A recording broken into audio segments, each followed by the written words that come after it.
Hello, everybody. It's State of Exile episode 20. We have the lead designer and producer of Grinding Your Games with us, Chris Wilson. Thanks for coming along, Chris.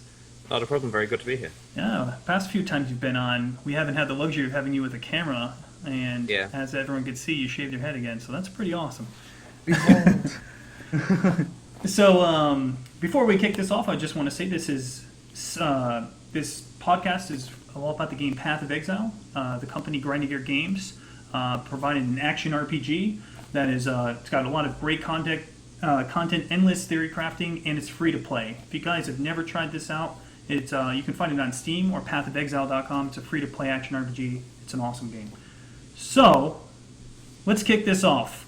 What the heck has everyone been up to? So, Ziggy, what have you been up to, man? I've been playing the new race, man. The 1 week race has been really good. I decided to do a Magic Find project in that, just as it's a nice little unique sort of test economy. I really like the Beyond Rampage combination too. I feel like when they come together, they're a much more interesting combination because than they were separate. Because you get the Beyond mob spawning, and then the stun nova goes off. They get stunned, and then you kill them, and then you laugh, and it feels good. But I did die. I did learn a valuable lesson. Zeno, you warned me about flame blasting lockboxes with rares in them. I didn't listen. And then I did a full stack flame blast on the lockbox that Pox opened and insta-ripped from 2.7k HP and Act 3 Crawl and got one-shot myself. So that was pretty glorious. Oh, yeah. But yeah, that's it for me. Doing the 1 week race at the moment. It's good stuff. So, how about you, Pox? What's going on with you in Path of Exile land? Well, I was racing with Zeno and Ziggy. We had our group going, and then Ziggy fell out, and then I was with Zeno. We ended up getting into maps. We were both top 10. I think we were number 4 and 5 and 5 and 6. And then I continued on, and I ended up ripping in a map at level 72. It was the first map. I think it was yesterday. I think it was yesterday or today. I forgot which one Yeah, it was. last night. Last night, I woke up and I completely forgot because I haven't played PoE in a month, and I decided to run a chain map with totems and just wasn't thinking. And then all of a sudden, barrage beyond mobs spawned and I was like, well, that just happened. So I'm taking a short break for about approximately 12 days, 4 hours, 51 minutes, and 37 seconds. I count down. And then I'll be back yeah, that's pretty much it. So what about you, Zeno? So for me, for the first time in my life, I broke my casual cherry, if you will. I attained the top 10 status, number 4 to be exact. I never thought I'd even be coming close to that. I decided to take the unique snowflake and push it aside and play an arc meta build, and I did great. I did awesome. I was 4th place. I think this 1 week race isn't as competitive as the ones previous, but I'm still happy with the outcome of that. The 1 week race overall, people always say, you know, the Rampage mechanic was okay by itself, and same thing with Beyond, but together they're great. I think that the game devs, they purposely separate it so you have a reason to play each league. Though they work really well together, it's interesting because these 1 week races are the time you get the experience with them. Whether they work better like this, yeah, they do. But I still really enjoy the mechanic of them being separate, and then you get to see what they're like together. So this race is a lot of fun, and I'm enjoying it immensely. So Chris, it's your turn. What have you been up to?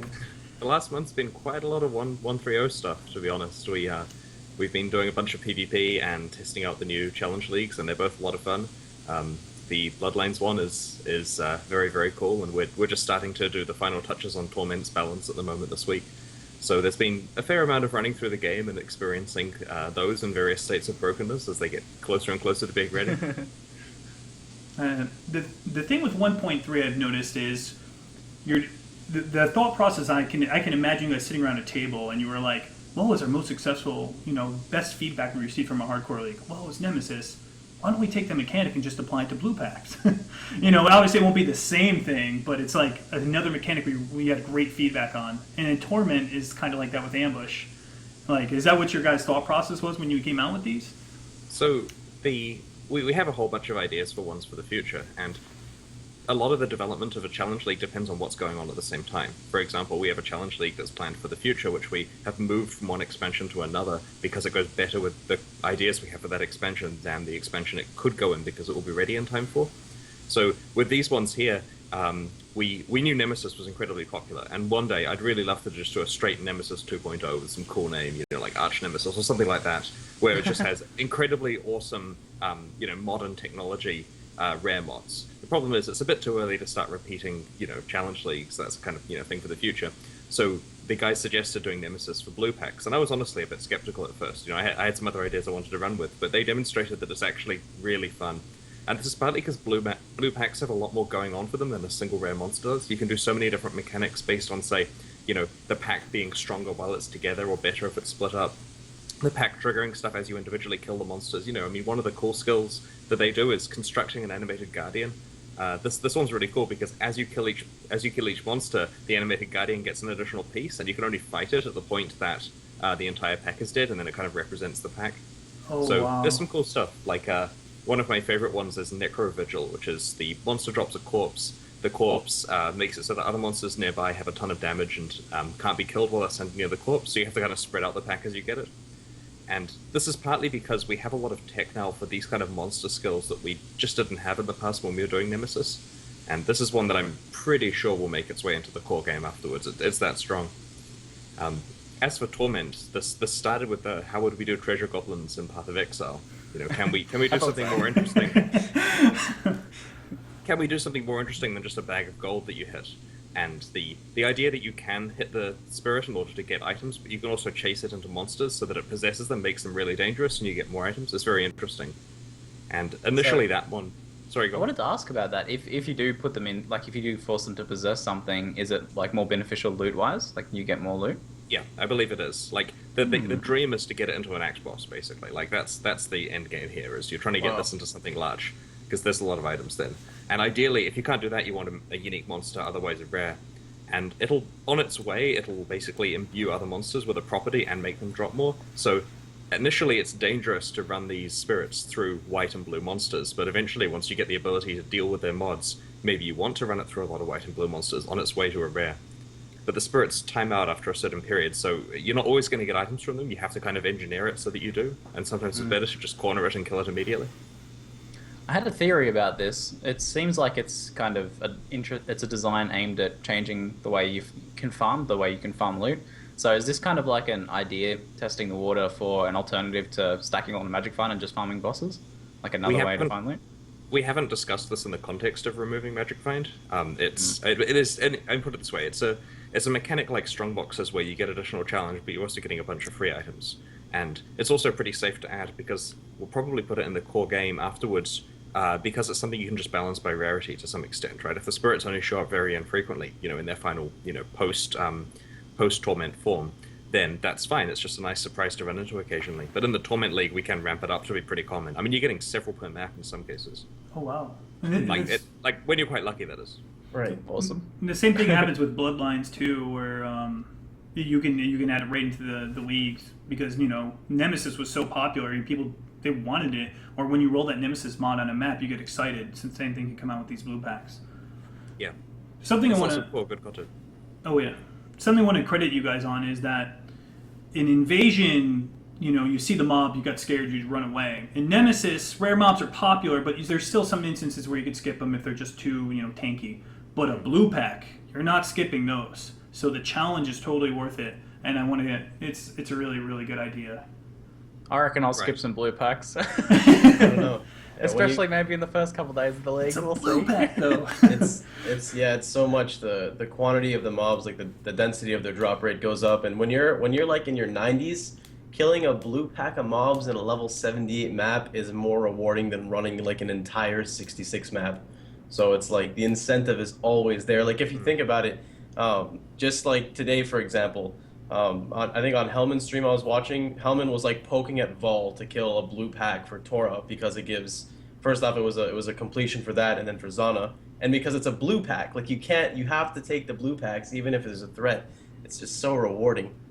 So I'm really excited to see how that plays in. So obviously when we spoke to Carl and Rory, they said that Beyond and what was the other one? Rampage, sorry, sir. The fact that they didn't have enough time to invest in them, I'm assuming the past 3 months has been specifically 1.3, these new leagues, making sure they're great. So we definitely started the challenge leagues earlier this time, and part of that was getting the conversation of what are the next leagues done earlier. And this is something we're pushing for the next ones as well, where we're having the conversation now of what are we doing for the next few expansions. And that helps because a lot of it is just sitting there and thinking and coming up with cool ideas before you actually start testing them. Beyond and Rampage, they weren't as time pressured as some things have been in the past. Well, I'm sure you can guess what things have been time pressured, but the Bloodlines and Torment ones have certainly had a lot more time. Like right now, there's 2 full weeks of Bloodlines just sitting there completely ready to go. As far as we're concerned, maybe no changes needed. I mean, we'll probably tweak some stuff, but that's an awful lot of time to have second thoughts and think of awesome new things to add to it. So the interesting thing about both Rampage and Beyond was that we kind of knew going into the expansion that they probably would just be optional content in the future, whereas we know for these 2 ones here that they're probably going to be content that we roll over into the core game. That's great. So let's see. 1.3 hype's coming out. We got PvP paired up with 1.3. This is something that Path of Exile, you guys, you really, really want to push it out, but it's always been like a development hell type thing. And I heard you guys flew in Green Dude, to discuss a lot of PvP. Well, is this, are you guys ready? Is this the moment where PvP is finally coming out and it's going to shine? Obviously there'll be a lot of balance around it, but do you guys feel that it's time? Well, we've added PvP features for a while, and they've generally had a core niche community that's played it and really enjoyed it, but it hasn't had the mainstream appeal within Path of Exile. So we figured there were 2 things we're missing, basically. We're missing the polish and quality of life features required to really make PvP good, and also the actual spotlight on it. We want there to be prizes, we want there to be tournaments, we want there to be commentary and streams and all of that stuff. It has to actually be a scene, and when the players are creating their own content, that's really good as well. There's the good PvP guy competing against the other good PvP guy, and there's a lot of drama about who likes who and that kind of stuff. It's basically it's drama that we don't have to create ourselves, which is good. So we want to go all in on the PvP stuff in this expansion and see how it goes, basically. And we have some resources behind us in terms of prizing and quite a lot of different awesome tournaments lined up over the next few months, so it should be pretty interesting. Right. Did Green Dude's initiative with PoE Arena have a big deal in that sort of coming around? You guys starting the PvP discussion, or was it already sort of in the works before that? So the history with... I'll try to keep this answer short, but the history with 130 is initially 130 wasn't going to exist. There was going to be a big gap, and then Act 4 comes out next year, right? So we figured, cool, well, it's going to take 6 to 8 months to finish the Act 4 stuff, putting it, say, March, April-ish next year, and we'll just put some new 3-month leagues out in the middle and, over Christmas so that there's a spike in player activity around the holiday season, and that should be good. So we're happily trucking along with this plan, working on Act 4, when we realized, well, if we're not doing anything interesting in 6 or 8 months, that's not particularly great for player retention. We need to stay in the news. And so basically a sub-team formed who said, we can do PvP. It's kind of almost finished, and all we need is some prizes and polish and a bunch of balance, and it's another axis of the game that we haven't improved recently. How Sacrifice of the Vile added endgame content, Forsaken Masters added kind of broad general appeal content, and competitive play is the other thing that we need to hit before the vast content increases that you get in Act 4.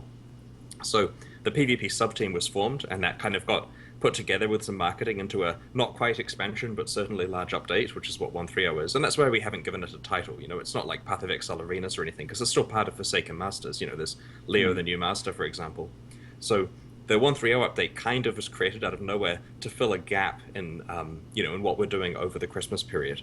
And that's why it's low on content compared to traditional expansions. It's certainly smaller than Forsaken Masters, but the challenge leagues are good, if not better than the ones introduced in Forsaken Masters, and the PvP stuff will be very, very cool for people who enjoy that. It seems to be kind of the same level of support for this PvP season coming as what you've done with races in the past. Is that kind of the goal, to give it basically the same level of support as races? We want to try to raise races up as well, and we haven't explicitly mentioned this kind of stuff, but there's things coming that will help improve how we're doing races. And we like the racing scene, but we feel that both it and PvP could be larger. And competitive play, of course, is good because it's content that you can enjoy many, many, many times without us having to change the game to make it more interesting. And I don't know if we've gone into detail about exactly how the pricing is working for this PvP stuff, but it's not just alternate art unique items. We've got a bunch of sponsors lined up. I don't think we can announce who they are yet, but in a few days we should be able to. And they're providing hardware. There's many thousands of dollars. I think it's probably quite a bit over $10,000 worth of hardware prices that aren't provided by us, and it should be pretty cool because it's spread relatively broadly across an awful lot of tournaments over the month that each PvP season is. Wow. Oh, I'm, that's- this is like the start. This is the snowball. Like there's no more indie indie company anymore, Chris. Congratulations. This is huge for your company and huge for the We are game hoping scene. to scale it up. We have more seasons planned for the PvP stuff, focusing on different things, right? So the first one focuses on low-level dueling, mostly 1v1 with some team stuff, and then the second tournament season's probably going to be set in the challenge leagues. So it's important that you're thinking during the first month, what PvP characters am I building in the challenge leagues for the second month, and future seasons have a focus on higher level dueling. There'll be a lot more team events. Maybe there'll be a capture the flag focused entire season potentially. There's that kind of thing. So we're trying to shift the focus around, which helps by the time we come back to, say, low level 1v1 or whatever, maybe the metagame shifted a bunch by then. And we're hoping that each season grows. Because PvP and racing will be competing for time and viewers as well, Yeah. will you try and sort of have them so they're not fully overlapped, so not at the same time? Right. So the So seasons this- will be kind of in between each other? So the seasons do overlap actually exactly at the moment because we want to run these thick and fast. Like we don't want a 3-month gap between seasons or something like that, right? We want it so the season finishes, there's a known period of time, a week or two, and then there's another season. And because of this, we kind of do have to overlap them. So PvP Season 1 and Race Season 10 start and end on the same days, but the actual events do, they have a schedule where they coexist with each other and don't overlap on the schedule. So if you say, I'm going to play every PvP event and every race, it's technically possible to do so. I mean, obviously there's like problems with eating and stuff like that and sleeping, but, these are solvable problems. But we do intend that if your goal as a streamer was to provide commentary on the PvP events and the races, it's entirely possible to do one, then have half an hour off, and then do the other one. And so it is possible to do both. And we suspect a lot of competitive play as well. Now I have a question regarding balancing. Obviously, with the introduction of PvP being a little bit more mainstream, a lot of companies, fail to make balances around that work for both PV and PvP, and it's a very, very fine line. Do you plan on making, for instance, if one gem is very strong in PvP but not very strong in PvE, would you just, balance around one, not the other? I mean, basically, like what you did Righteous Fire a few patches ago, where you made it only, the damage effectiveness in PvP go down, but in PvE it still does the same thing. Well, we have different, as you know, we have different knobs for each, and that makes it very easy to tweak one damage stats-wise in one type of gameplay versus the other. Of course, if we wanted to functionally work different in PvP versus PvE, it's possible, but a bit harder. And our goal here is not to trample on the core game, right? Like our core, like the bulk of our player base play core PvE experience. That's where the company's revenue comes from, because microtransactions and so on. And it's unlikely that in the short term the PvP stuff is going to become the identity of the gigantic identity of Path of Exile. I mean, maybe it will as the seasons ramp up in the future. And that's why it's very important we don't break the core game when we're fiddling with the PvP balance. Having said that, we have all the tools we need now so that we can get the PvP balance good and react to various metagame dominating builds without trampling the PvE experience. That's very important. That's really cool. One thing I also want to add in is normally when I play like action role-playing games, I really don't lean towards PvP by any means, but you guys have like inspired me to really want to get into it because of all the time you're dedicating towards it, saying, there's like a PvP exclusive master and how you're dedicating balancing for each one. Like I'm really excited. Tournaments, capture the flag, like all this extra stuff that you guys are devoting so much time towards is like super, super cool right now. And I honestly feel a similar way. Like when I played Diablo 2, I played, I was an economy player and I was a ladder rusher and I played hardcore and I was never really a PvP player. I maybe did PvP like 5 times in a decade, if you see what I mean. But with Path of Exile, it's very easy to get excited, partly because it feels like Magic the Gathering with making a deck versus making a build. You see these cool skill combos and think, I could play a PvP character that does that. And so it's interesting because we did a PvP test on Alpha on the weekend, which was our first actual tournament with people who aren't just in the office. And it's Green Dude and there's other PvP players, and of course they completely destroyed the devs. I mean, it's almost embarrassing. And I don't even know what happened with my own. There was this awesome part where I was playing a character that was a copy of one of the other PvP testers, right? We just copied his character across. And so at one point I have the mirror match facing up against him, and it went in my favor because I was lucky, a few crits on the right places. So there was this pause and then the GG, so that was good. But I had a lot of fun. Honestly, it makes me want to play PvP in Path of Exile as well.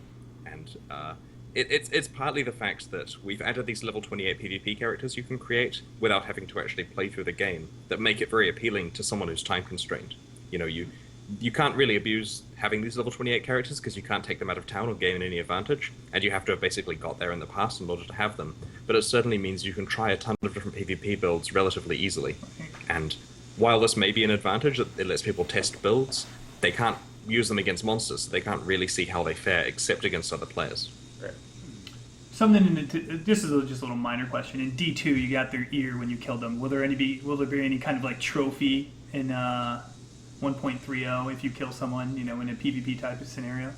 We don't have anything for the organized PvP stuff, though it's very likely that if we do some kind of longer term Cutthroat leagues, that we'll try to throw in something like that. And Cutthroat has been something we've actually discussing, and we haven't included it in the marketing of 1.30, but there have been changes recently to enable it to work at longer durations in terms of being more fun. Oh my god. So that's something that's worth discussing. Well, our plan here man. basically is, at some point we'll do a 1 week Cutthroat on Alpha with the PvP community there, just to make sure that, it goes okay. And then after that we'll try to slip in a 1 week Cutthroat, probably on the actual live realm, leading up to eventually a 2 week and then a 4 week. And the reason why we're not just jumping straight into a 1 month Cutthroat is if it turns out it's not fun after 8 days, it's kind of good to know this before there's 20 plus days left of not funness sitting there. But it's looking really promising, and so I can talk about what we're experimenting with Cutthroat, and that's basically the idea of not having maps. Now this may sound strange to turn off content, right? Like, why turn off maps? They're such an important part of Path of Exile's identity. But it actually works really well, because the game can be cut at any arbitrary point, right? Like, I've played Path of Exile with Brutus in normal difficulty is the end of the game, and there was a metagame evolving around Brutus killing builds and getting, level 12 drops from him, and they're the best items in the game, and what uniques are technically possible to get, and, you can cut it at any point, and it's a fun game. Obviously, you want that point to be as late as possible. But with a map situation, Cutthroat and maps, it doesn't work for many reasons. For a start, it's solving a problem that doesn't exist in Cutthroat, right? Like, the ability to block someone's experience gain by having them find items is a solution that you don't need when there are other players hunting you down, because that's where experience gain comes from, stealing the experience of other Cutthroat players. In addition, there's the question of portals with maps. If it's Cutthroat, you want people to be able to invade the maps, but then someone can just trivially eat all of your portals. Like, it's just constant griefing that isn't any fun at all. Then there's the hideouts. If you're entering your maps from your hideout and other players can't get into your hideout, then how does this even work? So there's a lot of reasons why maps are just completely incompatible with Cutthroat. So we've done an experiment where Merciless Eternal Lab just doesn't work, and you can get up to the end of Merciless, and now if you want to gain more items and experience, you have to be farming in areas where you could be invaded at any point. And this actually works really well, because you kind of have a ladder race through the game trying to get away from the other players, but then once you hit the end of the game, they catch up with you, they take your stuff, you take their stuff. That's where the bulk of the experience comes from at the end of the game. And it's something we'd certainly like to try with a live audience. Obviously, it's a no-brainer to remove the maps, but, is Piety going to be the best farmer, or do you want to be in Imperial Gardens where good luck trying to find me in here? Well, it'll be an interesting experiment. Oh, wow. I definitely... Keen to see the meta that develops around, farming, maybe farming lower areas where people aren't invading as much, or farming the juicy areas where there's lots of players. Yeah, that's very exciting. Oh man, PvP has definitely been something a lot of people have been wondering, and I know you personally, you mentioned back in episode 5 you wanted it to come out, and you didn't like pushing it back, but I'm glad you guys finally got there. It's a huge step for Path of Exile, and obviously tuning is going to be a big pain in the butt, but you guys can do it. We have the utmost faith, and press on. You have to. We need Cutthroat so badly. Yep, it'll come in time. So, earlier you mentioned a new way we're going to be able to trade in Path of Exile. Would you like to touch up on that at all?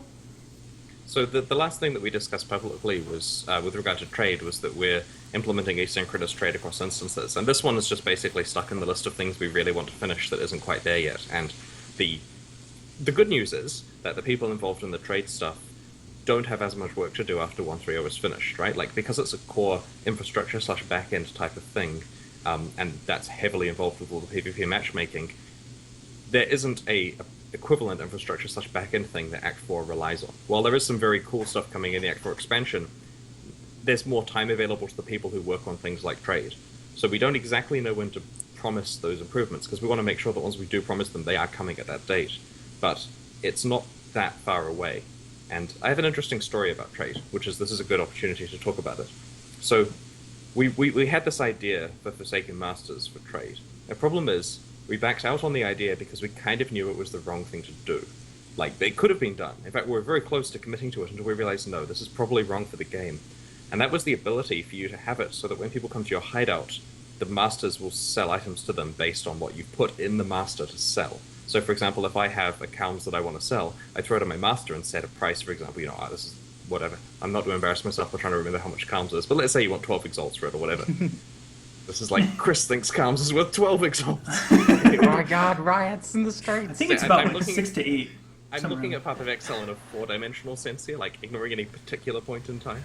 Anyway, so you put your Calms in the master, and then people can come along and browse the the shop to see what stuff you want to sell. Now, our goal here was, because you have to actually go to someone's hideout and have a look, you don't get the instant auction house buyout badness that we're trying to avoid. Like, you don't get the thing where you go to a website and go Calms, and it goes, this guy's got it for 12, and you click the button, now you've got it, and you flip it for 13.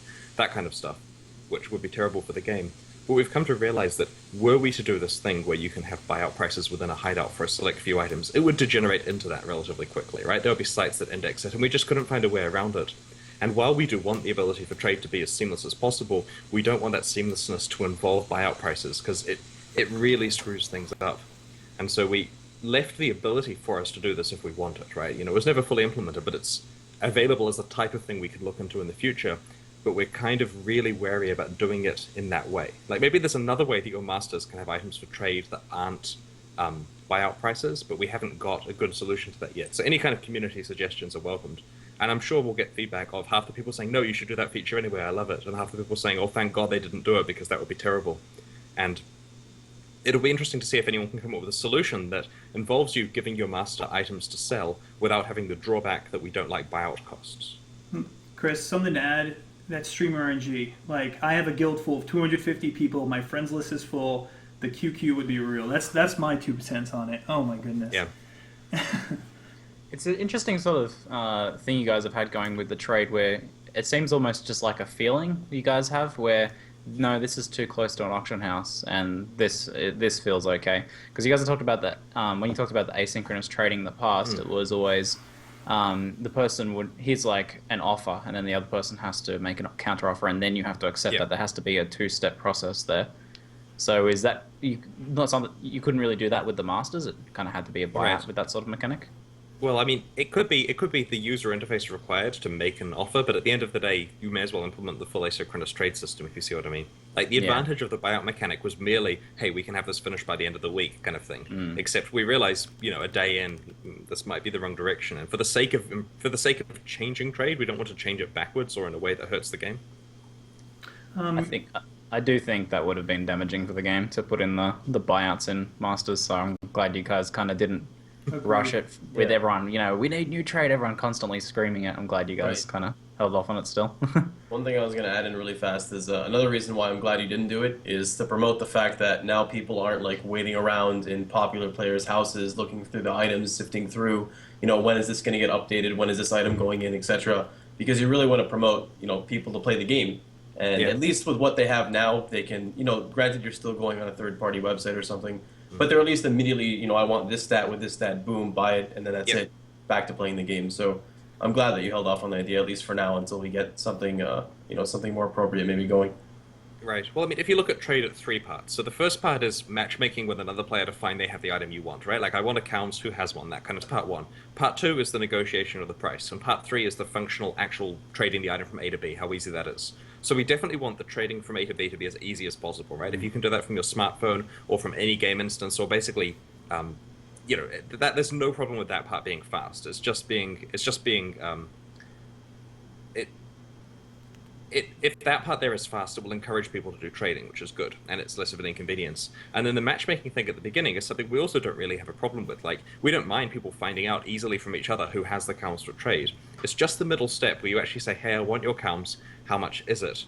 That there has to be a negotiation. Because if there's a standardized price and everything... I mean, I had an experience in World of Warcraft, this is a long time ago, like Burning Crusade, where I found some item that I wanted, that's worth a certain amount of gold, and I needed to put it on the auction house. And it was worth a lot, like at the time, like 1,000 gold or whatever. So I go to the auction house, I have a search, and there's 15 other ones there. So I price mine at 1 gold under the cheapest, and an hour later it sells, and it felt really, really hollow, right? Like, it's like just finding 999 gold or whatever the item sold for in the end. It's not the same as actually using any skill to get good value from the item. Whereas in Path of Exile, if you find a Shavs, you don't have to take the lowball offer. You can trade it to someone for a better offer and spend some time doing it. You know, there's a range of how much they go for depending on who you're trading with and what the conditions are. And some niche build-enabling uniques have a much wider range of, you know, a new player picks up, say, a 3 Dragons and doesn't necessarily understand that it could be useful in some builds. And there's the ability to trade it to the right person for more than that person values it for. So we want to make sure that a Path of Exile item has a debatable value based on a lot of situations, so it's more interesting to trade with it. And it also reduces the problem of it just being very easy for someone to either cross-league trade or RMT into a pile of currency and then be able to spend that currency trivially on getting the exact items that they want. It's better if they actually have to, like, you can tell who the RMTer is because they've got 300 exalts and doesn't know how much anything's worth, right? And that's the kind of situation where that's a self-policing community kind of thing, whereas, you know, to some extent, it helps that the items have debatable value. Correct. Yeah. No, That's very true. the thing with bartering too is a lot of it's either really hit or miss. Some people just want the instant gratification, which in your case was the exact opposite. Feel me, my biggest qualm is you whisper someone, you wait, or you whisper them, and the price is so ridiculously high. There's no even room for bartering. You know, that's I don't know. That's just such a tough beast to tackle. I don't know how you guys are going to do it. Asynchronous trading will kind of fix that though. Like To a certain being extent, able yeah. to still have more easily find things means you can skip over the people that are offline or AFK or you know, are not really don't have a solid offer in their mind or don't really have a solid price in their mind. Right. So we have a Then you clear can- plan about step 3, which is the asynchronous trading thing. We have a really clear plan of how that will work, right? Like we know you can open trade with someone in another instance. You can actually do the trade without having to screw around going to people's hideouts or the same town. Oh wow! The matchmaking part of it is the difficult part because there are lots of different ways to handle that. Like one thing we've discussed publicly in the past is selling essentially trade tabs, which are like normal stash tabs, but anything you put in them is indexed publicly. And that way it's like a convenience where you buy 5 trade tabs, load them up full of items, and other people can maybe search them or look through them in some way. But you have to be really careful here because you don't want to get too close to it just becoming a big searchable website. Like, it's nice to have the feeling of browsing through items to some extent. Like, for example, hey, show me all the swords that people have for sale. Then you get like a vendor inventory style thing where you're hovering over all the swords, reading the stats, and getting excited about finding the diamonds in the rough, if you see what I mean? Rather than just typing in, 200 plus ED, oh, this one, I'll get that. Correct. So there's a lot of, like, we want it to kind of feel like it's appropriate for the game, and a lot of Path of Exile and other Diablo-like games is looking at rare items and getting that rush of euphoria when you see one that, is just better than the others based on its stats. So we'd love to bring that into trading somehow as well. No, obviously with these trade tabs, hypothetically, if you were to release them, would we get them at default? Everyone starts off with 4, just like at 4 stash tabs, or would they have to be MTX? That's something that really hasn't been even discussed yet. Like, we know that it's possible to give them for free. It's possible to sell them. It just really depends on both the business side of it and how fair it is, right? Like, GGG tries very hard to be fair about stuff and to not have it so that people are purchasing advantage. And there would have to be other options than these if we were going to be selling them. Maybe it's a situation where we give a certain amount of storage and sell more. Maybe it's a situation where it's all free. Maybe it's a situation where it's all paid. We just haven't even had that talk yet. So Understandable. we'll come up with something appropriate. But the key thing is how we want it to mechanically work to make good trade, and then afterwards we'll work out whether or not it's a monetization thing. And it's a little while away from that discussion. We have the utmost faith. You guys are one of the fairest companies, and pay to win is just a bunch of fireworks on April Fools. Didn't get me though. I didn't either at the time. Do you guys have lots of those left still? Or? I don't Yes. have any. One. I'm really sad. Are they coming back next April? 17. Well, so here's the problem, right? It's harmless for us to bring them back on April Fool's Day, for example, but we don't want to upset people who stockpiled them because they were an April Fool's Day only thing, right? Like it would be very cool to give people a chance to get them again, but I'm going to get hate mail from some guy saying, "What? I bought 1,000 because you said it was today only," and that's true. We did say today only, right? So this is the Different problem. fireworks. Then it's not the same, and they can't complain. we want to respect the fact that if we say something is exclusive, right? True. So maybe we will do some different fireworks, but at the same time, there will hopefully be a more interesting joke on April Fool's Day, like the release of 140 or something like that. Oh. Please, Chris. Act It 4, April 1st. Oh my goodness. The problem is, it is like our internal scheduling, and this isn't a release date announcement, of course, because it's months out and who knows what's going to happen. But our internal scheduling has April 1st as the day that we're saying around here. You know, like it could well be on that day, and that's part of the difficulty. But seriously, this causes a problem. That let's say we wanted to recall April Fool's joke, right? Because it's good for publicity and it's fun. That's difficult when you're in the final 3 days of developing and releasing Act 4, or maybe the first 3 days of the release of Act 4 you don't want to do an April Fool's announcement because it distorts the message of, hey, you guys should be playing Act 4. So it is a bit of an unfortunate time to release it, but we'll try to come up with something cool and time it appropriate. Absolutely. You know, people can have their fireworks. I just want my Pilgrim hat back, please. I was so disappointed I didn't see that come up for Thanksgiving. Oh.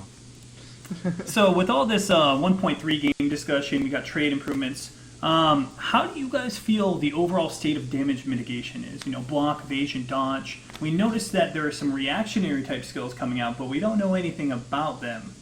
Would you like to talk about that?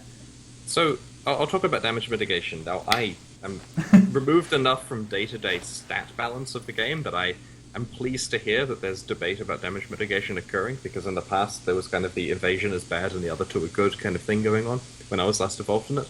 So we had a situation where people hated evasion, so we made it better repetitively until the point where we're looking at, this is related to map drops, by the way, it's the same kind of thing. We're looking at the numbers going, this is way too good, like this is twice as good as it should be, and they're still complaining what's going on, so we stop improving it, and we just wait, and gradually the, man, evasion's OP stuff starts to happen in some cases. Now,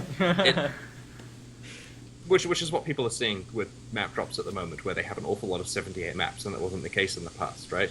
So the solution here, of course, is not to just nerf the thing you've spent a while buffing, because that's not going to make anyone happy. So we're trying to find other ways to work around it. Now, I feel that when armor mitigation is as good as it is at the moment, that matters because it makes items feel impactful. And there may be other ways that we can balance around this. For example, improvements to the ones that people class as inferior at the moment, plus clear communication of the fact that these are actually a lot better now, combined with challenge elsewhere in the game, right? Like, as we gradually improve things that are lacking, the game becomes easier, and at some point the game will have to become harder again in certain places.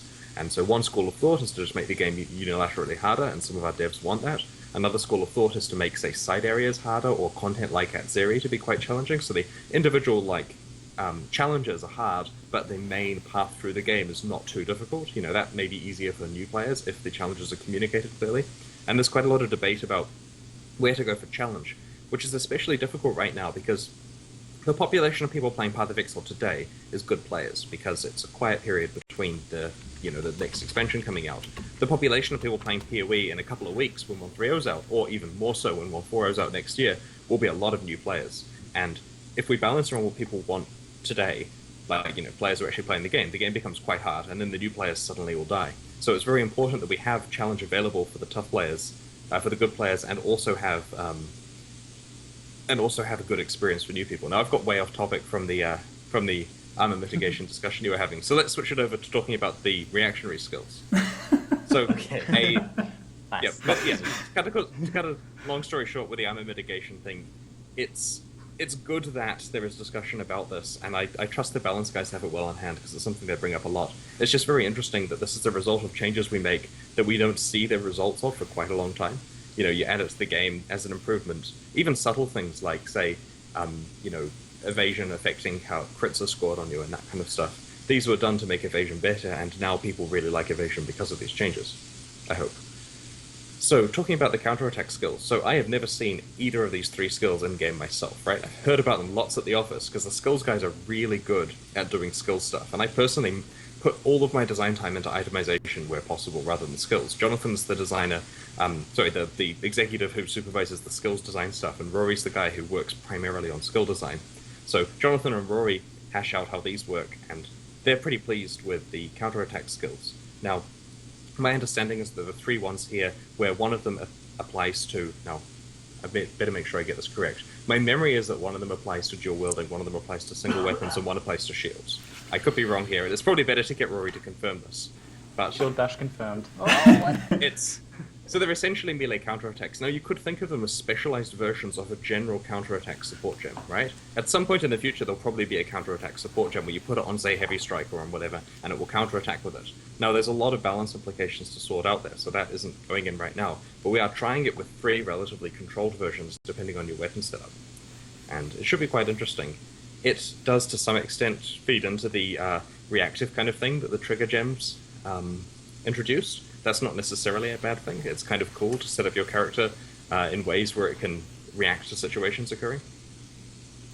My only concern is I didn't hear two-handed there, and obviously you may not be 100% Chris, but I know the two-handed needs some love. So let's hope number 4 one day is two-handed. So I could be wrong. It could be this two-handed and dual wielding and shields. It's just that my memory is single-handed weapons and shields and dual wielding. But there's probably 3 guys at the office right now watching this face palming as I fail hard to describe the skills they've worked on for so long. But honestly, the guys talk about the stuff and plan it to so much depth that there was a good reason for whatever they did. It's just that they're not here to actually fairly represent their design process. What I'll do is I'll make sure that they do communicate how the skills work at some point before the patch is released so that you guys have the ability to actually plan builds around it. Awesome. Speaking of planning builds, last I think it was episode 10, we had the honor of getting that new skill tree about a week beforehand. I remember reading a Reddit thread saying you might be trying to do that again. Is there any confirmation on, are you guys planning to do that for 1.3? It's quite close. We're just basically putting final art and names in and moving some stuff around, cosmetically tweaking it and so on. So my understanding is it's a few days away, and our plan is then to just email the data to the skill tree maintainers, and whoever gets it in their tool first is probably the one who gets people to see it in their tool. So it's not too far away. I mean, we could release it today if it wasn't for the fact that it's just not quite polished yet. So that's coming. All right, that's awesome. I know we had great feedback about it. I know personally, I spent a whole week just theory crafting with people, and everyone was so happy you guys did that. So thank you for that, and thanks for releasing them again, really. So 1.3 got a lot of hype. Mitigation, we kind of dodged the armor topic here, and I can obviously see that that's something we need to skip. But something I want to talk about is the game engine. The game engine, desync is definitely one of the most popular flavor words in Path of Exile. You hear it everywhere. Yeah. But also just the game engine in general, just loading MTXs from a lockbox is a problem for a lot of people. Is there any progression towards enhancing your game engine? There's been discussion about this recently in the context of which things have the most impact for the time we spend on it. And it's one of those things where you can sink vast amounts of resources into solving problems that affect very few people. Now, some problems obviously affect a lot of people. And so this is one of the big hot topic things that honestly I feel is more important than trade, right? Like, I mean, this is really unpopular to say, but I'd like to see some of those improvements before the trade improvements and then the rest of the performance improvements, if you see what I mean. I'm pretty sure we'd all have your back on that. I'm not kidding. It is something where there are definite improvements that can be made. We don't have a clear time frame for this, partly because it depends a lot on how stuff goes with 1.3 over the next couple of weeks. So it's unlikely there will be any clear improvements. Well, I mean, there's a little bit of bits and pieces, but it's unlikely there's anything that isn't already done coming in 1.3 with regard to that. And over the Christmas period, there may be the opportunity to get some more stuff in, though we are relatively low on staff over them. And then afterwards, it's the crunch for Act 4. So as you can see, it's one of those things where the content schedule is never ending, and this is partly why certain things don't get addressed in a timely manner. But we're making an effort to pull out some time to actually address the things there which have the most impact. And I completely agree that when you're running through the game and you find a strongbox, it can come with a variety of different microtransactions and exiles. This causes a few seconds of lag. That's not great. And the easiest, kind of boringest solution is just to remove all the microtransactions from the exiles and dumb the strongboxes down to the point where they only load things from the core game set of stuff that you already have in memory. But that's not a particularly good direction to go in. It's better to solve a problem by having better resource management around the stuff that's in strongboxes. Or maybe we need a mechanical change for strongboxes, so upon opening them, the client gets told you need to load all the stuff now, it gets a few seconds of ticking, and then all the monsters appear. It may work.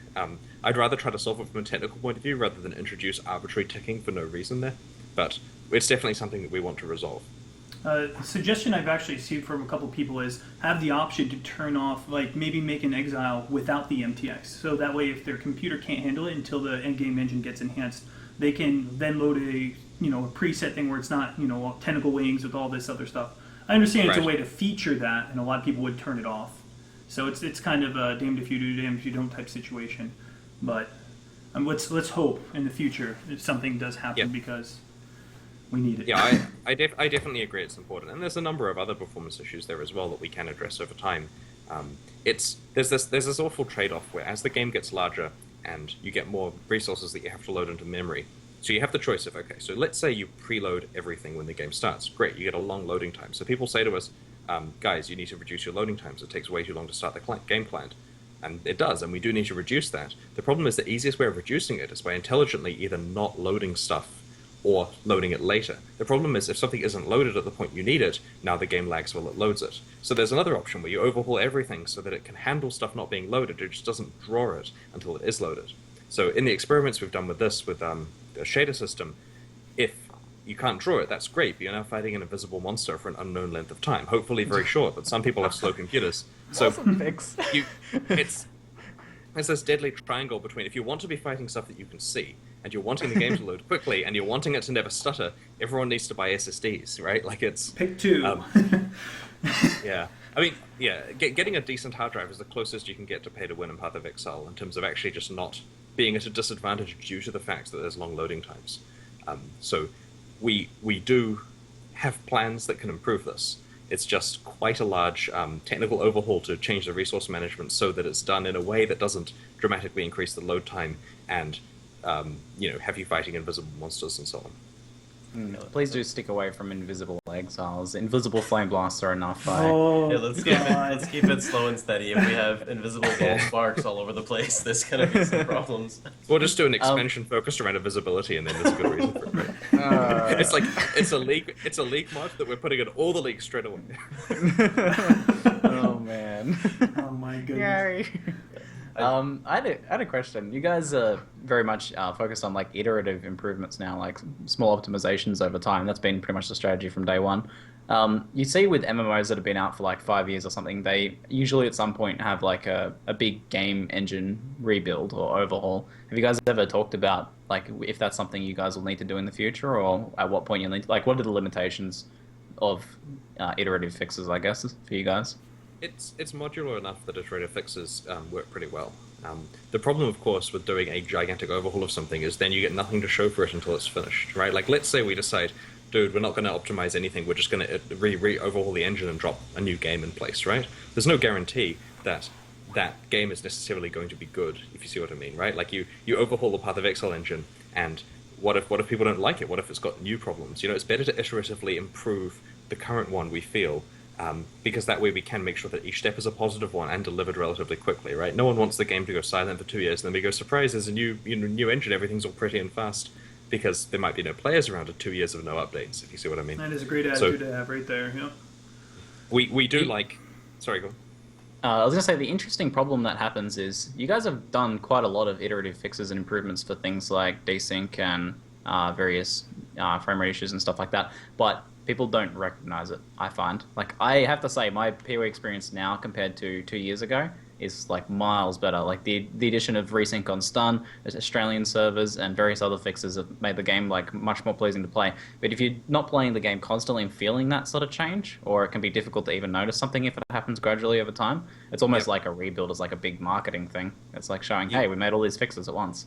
You're completely right, and like it's a continuum between. Imagine a situation where you release absolutely everything as you do it, right? So no one really notices everything. They're kind of used to the game changing. Nothing ever feels like it's getting better, even though it is, and it's getting better as fast as it possibly can, if you see what I mean. Versus number two, where you sandbag everything and then release it all at once. That's great for marketing. It's great for communicating that it changed, but you've just had that period of worst customer experience between point A and B, and we try very hard, if we have a performance improvement, to get it on the realm as soon as we know, as soon as it's gone through testing, because there's no reason to hold that stuff back from the players, and it would be really disingenuous to say you need to wait 2 months for our next expansion because it makes stuff a whole lot faster when you could just make those changes now.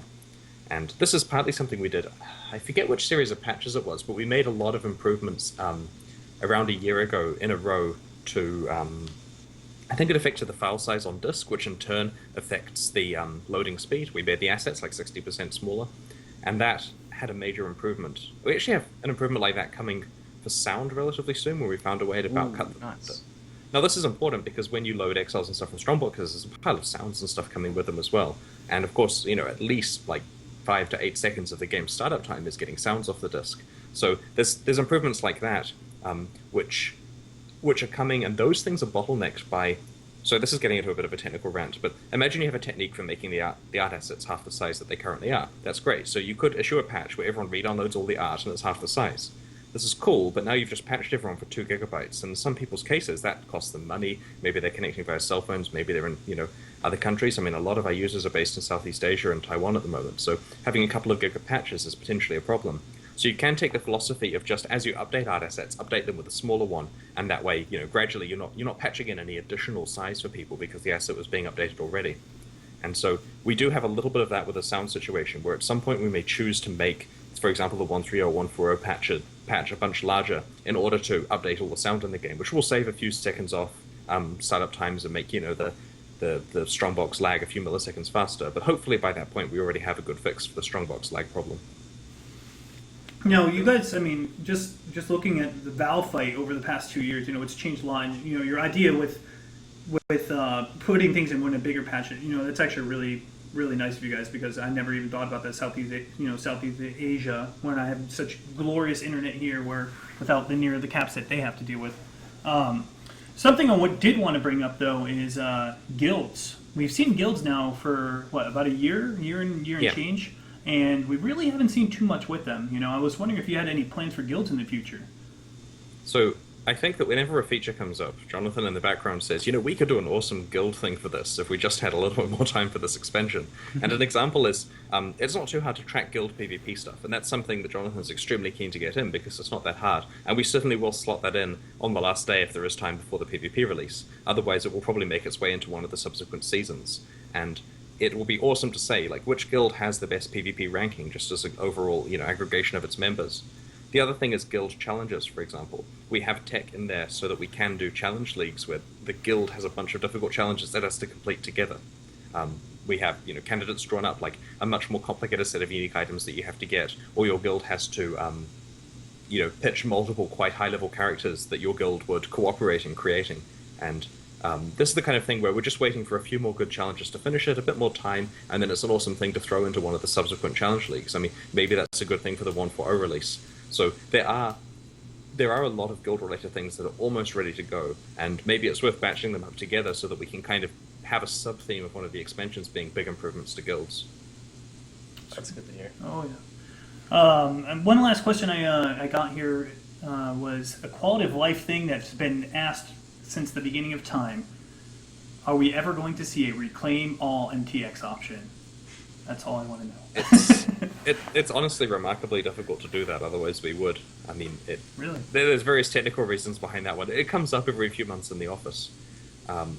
We do have the ability for support to find your microtransactions for you. They're quite happy to do so. So if you are looking for a specific thing that you've purchased, just ask support and they'll help you with it. The other thing is that in 1.3.0 we have stash tab filtering functionality. So this also helps you find microtransactions that are in your stash. So if you're looking for your Seraph wings, you type Seraph in the box and then look at your stash tabs and it will stand out like a sore thumb. This is also a good opportunity to mention the reason why it works this way, by the way, so it's filtering rather than searching, is because filtering is available very, very easily while you're looking at the items. The problem with searching is the items are stored in an item database and you only get sent them at the point that you actually need to see them. And the item database itself can't do textual searches because the items are stored as basically binary data. At that point, the word serif is meaningless because, that's in English for a start and the items are language agnostic and so on and so on. So we've moved item filtering to your client so that as you're looking at the items, it will show you the ones you're looking for, which is useful if you say, I've got a burning arrow gem somewhere in this stash tab entirely full of green gems and I can't be bothered looking at the icons of all of them to find it. You type burning and it will show you where it is. So it's a massive quality of life improvement, but it isn't the end, full item searching functionality that a lot of players have asked for, because that's a very, very, very big technical challenge to solve. Okay. That is, but still, just adding a basic thing like that is so impactful for so many people. I know myself, sometimes I'll log into a hardcore league and I'll have all of my tabs from previous seasons shoved in there, and I'll just be I can't do this. I'll come back to it another week. I just can't do it. So having this ability to search stuff or filter, as you said, is a huge improvement. One prime example is in this 1 week, even though I only played for a day and a half or so, because I was in this racing environment, anything in my inventory that I know I was keeping just gets shoved in the bank, in the bank. And eventually I'm gonna have to go through and figure out, okay, where did this go? Where did my +2 dagger go with lightning, etc. And it's really nice to have that feature coming in. Anyone who's ever seen my gems only tab knows how bad my stash gets. Oh my gosh. The I go gems on- only tab contains uniques, currency, random rings, pebbles I found on the ground. I log in standard and it would feel like I dropped a bag of Skittles when I just click the drop down, just like colors, remove only. Like, what do I do? So I'm glad this quality of life is coming out. So, go ahead. Hold on, I wanted to. You guys keep. You've mentioned patches a few times, and with the 1.3 patch, we kind of saw a bit of a gap between the major patches. So we had the expansion pack, and then we had 1.3, and there wasn't too much in between. Like previously, you guys had like an almost 2-weekly patching cycle where you released new skills every 2 weeks or something like that. Have you guys kind of moved away from that now in favor of doing patches that line up with each of the new 3-month leagues, essentially? So there were a lot of different cycles of different lengths going on here. Way back when we released open beta, and we wanted to do weekly patches where we had a skill and some bits and pieces. Now, weekly patches is just large enough to completely cripple our company, right? Like, you can't have anything go wrong, and everyone's there in the evening, and no one's happy, and there's stress levels, and that was bad, right? I mean, it was fine, but it was, we knew it was going to become bad. So we switched to 2-week patches. Now, 2-week patches is enough time to get the patches out, to guarantee some decent quality, and it just felt really good. The problem is that doing 2-week patches isn't really producing any future content that's larger than the scope of one patch, right? Like, we need to be making Act 4, we need to be making Act 5, we need to be doing that kind of stuff. So we realized that the other problem was releasing small patches has a thing you were saying before, where small improvements to the game aren't marketable, right? You make a patch every 2 weeks, the journalists say, hey, that's cool, but there's no article every time, there's no spike of players. You gradually get player loss as the leagues get older and older. So you want to introduce new challenge leagues in order to keep the game, interesting, because people like the beginning of challenge leagues. There's lots of competition, there's the economy doing its thing. So we realized, however, that if you do challenge leagues without an actual content update, the sites aren't going to care, right? Like if I write to a major journalist and say, we've got these new challenge leagues, they're not going to see it as a newsworthy article. It has to be new challenge leagues plus an expansion. Problem is, if it's taking all your resources to release 2 weekly patches, and now you've got to make an expansion, you want, let's say, okay, half the company's effort goes towards patches and half of it goes towards the expansion, which it turns out you actually need more effort than that towards the expansion. You get the situation where now the patch is every 4 weeks for a meaningful one. So after a long data gathering exercise with several expansions and many challenge leagues, we've come to the conclusion that challenge leagues will increase the number of players and make people happy. Expansions increase the number of players and make people happy. The smaller patches are great, and we should do them when we can, but beholding ourselves to a schedule of getting them out for the sake of it isn't really making anyone happy, right? Like we may as well get rid of the features that we can easily put out there that are maybe needed well. That's why we've stopped doing achievements in those, because we never saw a positive benefit of adding more achievements. Like, sure, it's great to increase the number of achievements in the game, but there was never a reason why it was worth, like, staying up till, 10 p.m. that night to get the achievements finished just, so they're in the next day. We do stay up like that, however, to make sure the new skills and stuff are done.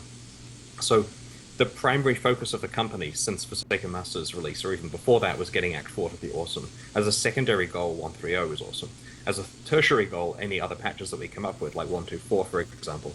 And so we may do, like, for the last few months, we've been thinking maybe we'll do a 125. Who knows, right? It's still got a big question mark next to it. It's unlikely now with only 2 weeks to go, but it kind of doesn't matter as much as getting Act 4 and 130 done well. The patch 1.3, I have to say, because of this different patching cycle, looks pretty impressive with 25 uniques and 8 skill gems. Yeah. So there is that, and I have to say, in terms of value, like I suppose from you guys' point of view, you get more value out of those patching efforts if you're putting them in when the most new players start playing again at the start of the new league. So everyone's getting to experience those gems rather than like in the last week of the league you release a new skill gem and people are like, well, not really playing PoE at the moment. Maybe I'll see it in the next one. It's really true. Like if you take a step back and look at Forsaken Masters, like I myself put in like maybe all of my time combined in PoE in that, like in our Beyond environment because of Forsaken Masters, because of like all of the new stuff that came in with the addition of all the new stuff. So it was great, and it was a completely new game at that point. And it's nice when you have, like the little, if not, just minor things, and then boom. And even now, it took a while for us to get a new gem, but like, for example, when Lightning Tendrils came out, I was like, oh my god, a new skill came out. Like, it's not even time yet. Like, what? And everyone got really excited again to do it. And here we are again getting excited now for what's coming in exactly 12 days, 3 hours, 54 minutes now. Let's count down. Seconds. So. Yeah, we have that countdown with a very different emotion attached to it in our office. I'm glad you guys are getting home and being able to sleep and stuff now that you're on the 1 week patching cycle, though. It sounds pretty rough. Agreed. 1 week is a bit too much. 2 weeks is a bit too much. But well, when Lightning Tendrils and Herald of Thunder dropped, I mean, the hype was there. You know, to have those maybe a little bit more often, I think, you know, would be huge. But I think that's something that we don't have anymore that a lot of people liked. A 1 week during the Beyond and Rampage, I would have loved to seen. It's a nice break. It's a good fresh economy during those 3 month leagues. We did that in Nemesis, and then whatever we had left went back to the parent league that we were currently in. I love that. Right. So we found that looking at player concurrency, for example, we found that running events during the middle of challenge leagues really hurts the challenge leagues afterwards. Like, it's great for the event, but overall it's a net loss of players, which is very interesting because I understand players will gradually drift out of the league as it gets older and as it gets more stagnant, and they'll come back at the next expansion. I get that, and I understand the player base in general gradually grows over time as the game becomes more popular and more people come back with each additional release because they get the emails and see the news about it. But it's amazing to see how, like, for example, you gain players by having the challenge leagues end because people lock into standard to play with their items that have now merged from the challenge leagues. There's trading opportunities to get all the cheap standard stuff if you are a challenge league player, and there's all these new challenge league items in the economy if you're a standard player, and so on and so on. So you actually see a player gain by having the challenge leagues end, which is partly why we have a week or two between the new challenge league starting, because that's actually a period where standard has more players than you had combined in the week or two prior to that. So Wow. that's a positive thing. But we found that running the 1 week during the middle of challenge leagues, while it's a lot of fun for the players, you need something to bring them back to the challenge league afterwards. It's kind of a goal for them to do. So we're wanting in the future, and this is a very kind of early idea, but we're wanting to have more things to do throughout a challenge league rather than this is it at the beginning, play until you get sick of it, if you know what I mean. We want Yeah. we want there to be goals to achieve throughout it so that after, say, 1 week runs, you have a good reason to keep playing that character potentially in the parent challenge league. I mean, you kind of had that idea with SOTB where the corruption kind of spread, and if you take that kind of idea and snowball into something, you know, more than just more corrupted side zones, Yeah. the potential is endless because, like you said, you know, play until you get sick of it. Where's your patience lie? You know, that's sadly the truth. You know, a lot of people wanted 3 month leagues because they wouldn't be burnt out as much, but really, it's the same deal. You play 2 months, you wait the last month, you're just waiting for the new leagues. So it's a very tough one to tackle, but again, you guys always surprise me. Like, I read Bloodlines and Torment, and my jaw dropped. Yeah, we're very pleased with this. There'll be a trailer for Torment coming out at some stage this week, I suspect. Awesome. Oh, yes. There's some Coming hype to there. those little goblin dirts. Wait, not goblins. Not goblins. They're spirits. spirits. Tormented spirits. So, go ahead, Ziggy. Before we move on to a major next question, I want to just kind of insert a minor little question into here. So, I don't know how much role you played in the creation of the last trailer, Chris, but I know that you're quite well known for putting little teasers in there. And the phase run skill icon made itself present in the last trailer. Do you care to share any thoughts on that? So there's I two assume ways that I wasn't can an play. accident. There's 2 ways I can play out this answer. So to answer to comment on trailers, I generally play more of a role than people suspect in them, but less of a role than some people think, if you see what I mean.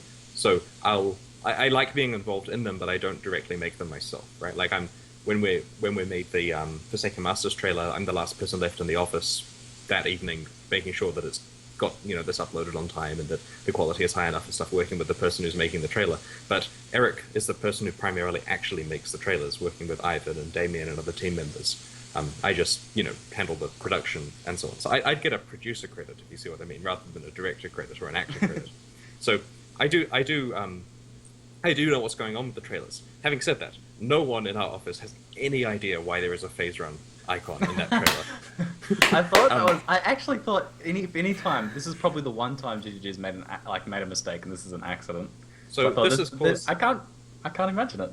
this has caused phase run 131 ? To get written on the board, right? Like the people have spoken. They want their phase runs, so there might be something we have to deliver, I suspect. Oh. Someone The at phase run Grinding Your hype is creating Games phase run. is the enemy. You got a Sith Lord over there making phase run in their trailer, and now you're stuck with it. Well, if we're going to be talking movement skills, you guys mentioned the new bow skill. Do you know anything about it, or would you like to discuss Yeah. it? So it's 2 skills. The first one teleports you to a location, leaves a decoy behind that fires arrows. The other one just creates a decoy where you clicked. And this is both a movement skill for bow users, which is very cool, but it also is so awesome in PvP, as I found out on the weekend, where every ranger I'm playing against, there's always two of them firing at me, because there's the decoy and the other one. So I was playing Freezing Pulse at the time, and I have to run up to one, kill it, damn it was the decoy, and then there's another one, it's very cool. It just worked so much better than I thought it was going to, because the guys had the idea, and I thought, I don't know if you're gonna be able to, maybe it's too easy to tell which is which, but honestly, in the heat of the moment in PvP, you have no idea which one is the real one or not, unless you look at how it's actually moving. Like, the decoy moves kind of like, or maybe it doesn't move. I forget. Either way, you can tell which one it is based on its actions, but in the heat of combat, it's very, very cool having to make these split-second decisions. And that's because the bow user has both skills equipped, one of which to jump and one of which to make the decoy, and they choose, depending on the situation, which they want to do. That's really cool. I've never seen, I mean, the only thing close to a decoy, I guess, would be like a totem in Path of Exile. So I'm really interested to see how, like, not summoning, but, like a decoy itself would work. Since you said you can actually choose where you place the decoy? Yeah. It's Yeah. just a copy of your character that will auto-attack at the enemies, that's both there to distract monsters and also to make the opponent think that that's actually you, so they run over there and waste mana. Is it actually hit or is it just an illusion? It does do damage, I think. I'm pretty sure, like, it's Curse meant on to hit? work. I don't know, you'd have to see. That tease. Yeah, Yeah. pretty good. Hey, I'll give props to Rory. He said he wrote that on it was a sticky note 2.5 months ago, and now we have a wombo combo amazing new skill. Yeah. Good for him. Rory does a great job with the skill design. So what next big question do we have here, Mr. Ziggy? Let's see.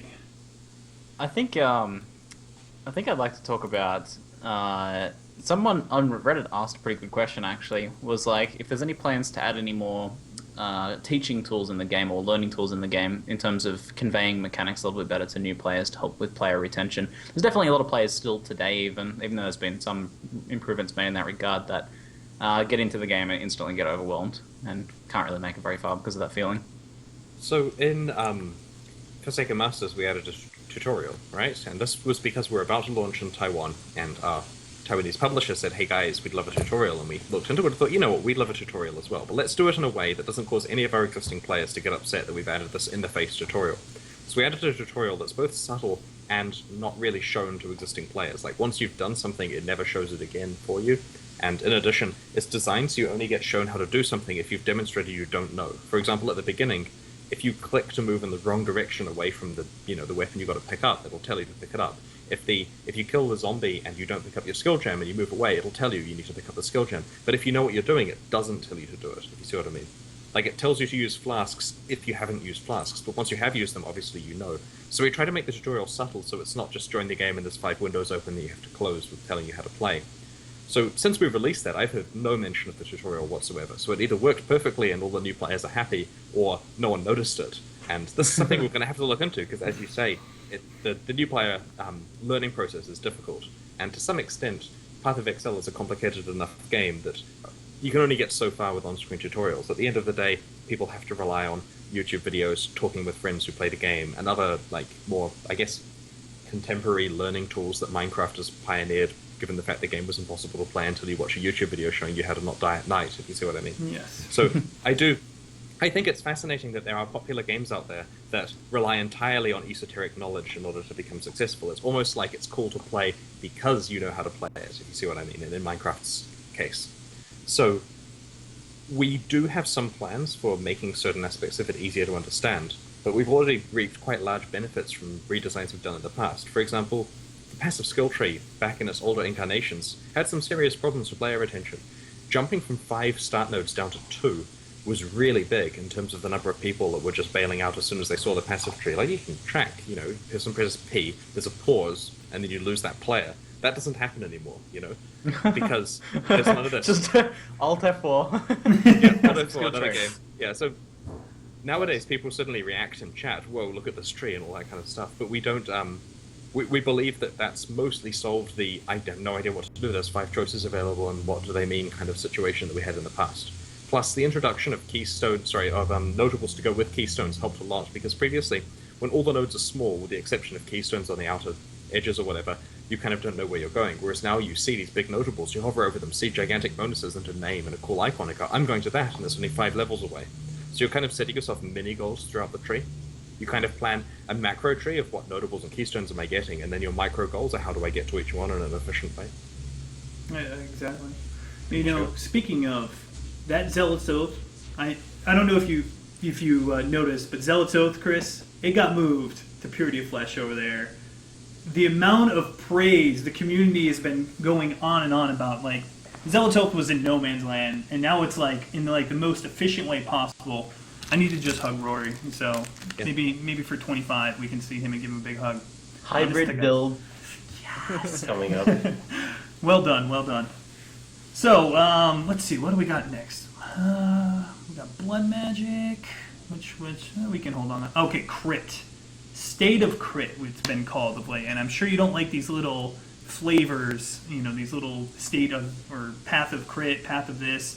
How do you guys feel about crit right now overall? Do you feel that crit multiplier is too strong, or maybe just daggers are too strong? Any talk about the office about this?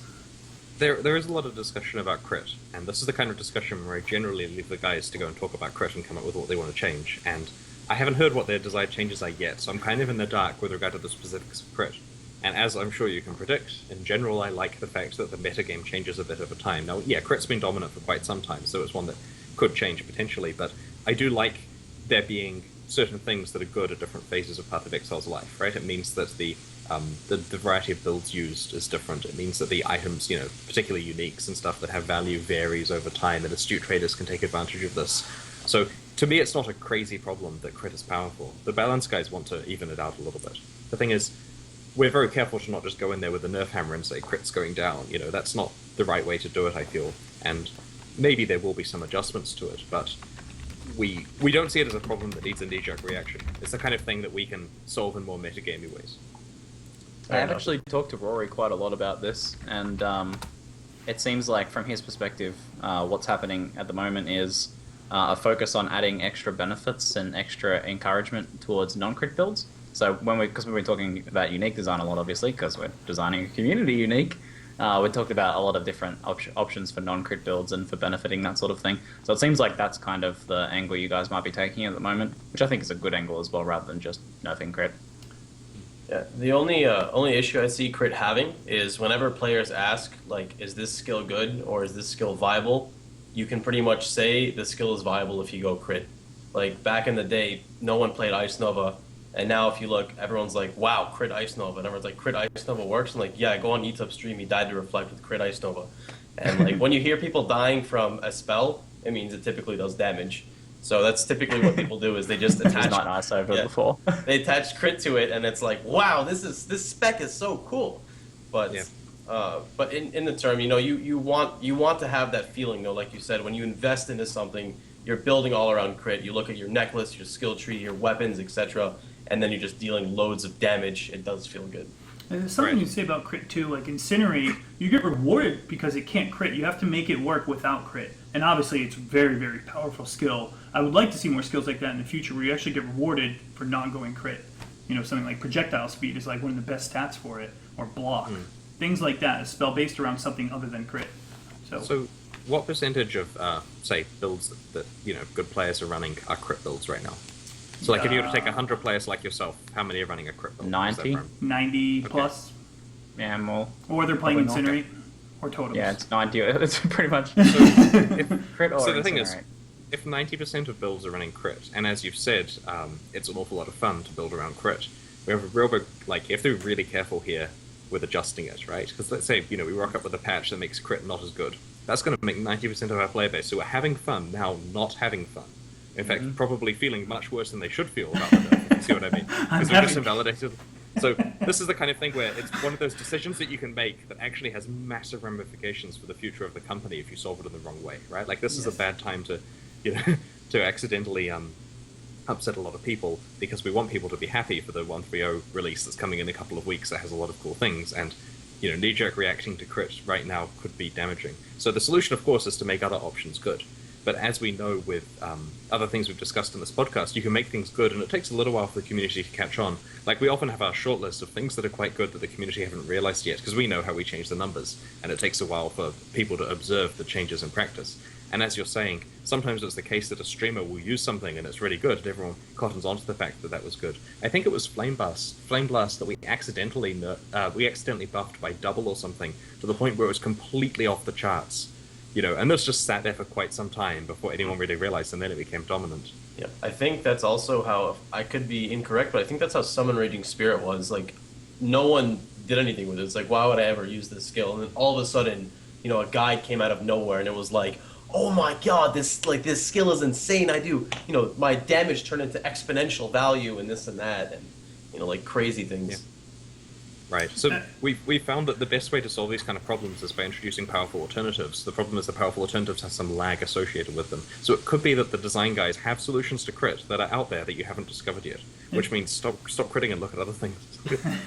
I don't think there needs to be a solution for it. I just think it's so popular because it's so good.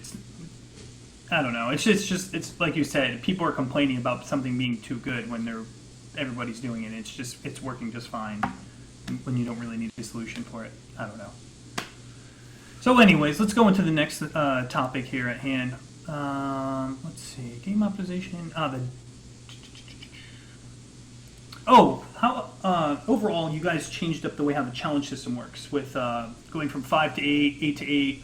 How was the feedback with this? Did you guys see a lot more people aiming towards these challenge leagues? Is this something that your new decision on challenge leagues, did you base this off of it? So it's interesting because in a previous podcast, in fact, I'm pretty sure it was with you guys, potentially, there was feedback that the problem with just having 8 out of 8 giving a microtransaction is that that's basically an all or nothing kind of thing. You have to absolutely no-life the hell out of it and get lucky with drops to get 8 out of 8 reliably, if you see what I mean. And that's something where some people will say, you know what, I'm not going to achieve that, so why bother achieving any of these? The 5 out of 8 was designed so that you basically have to do one hard challenge. And in that group, we designed there were 4 straightforward challenges, the kind of thing Chris could get.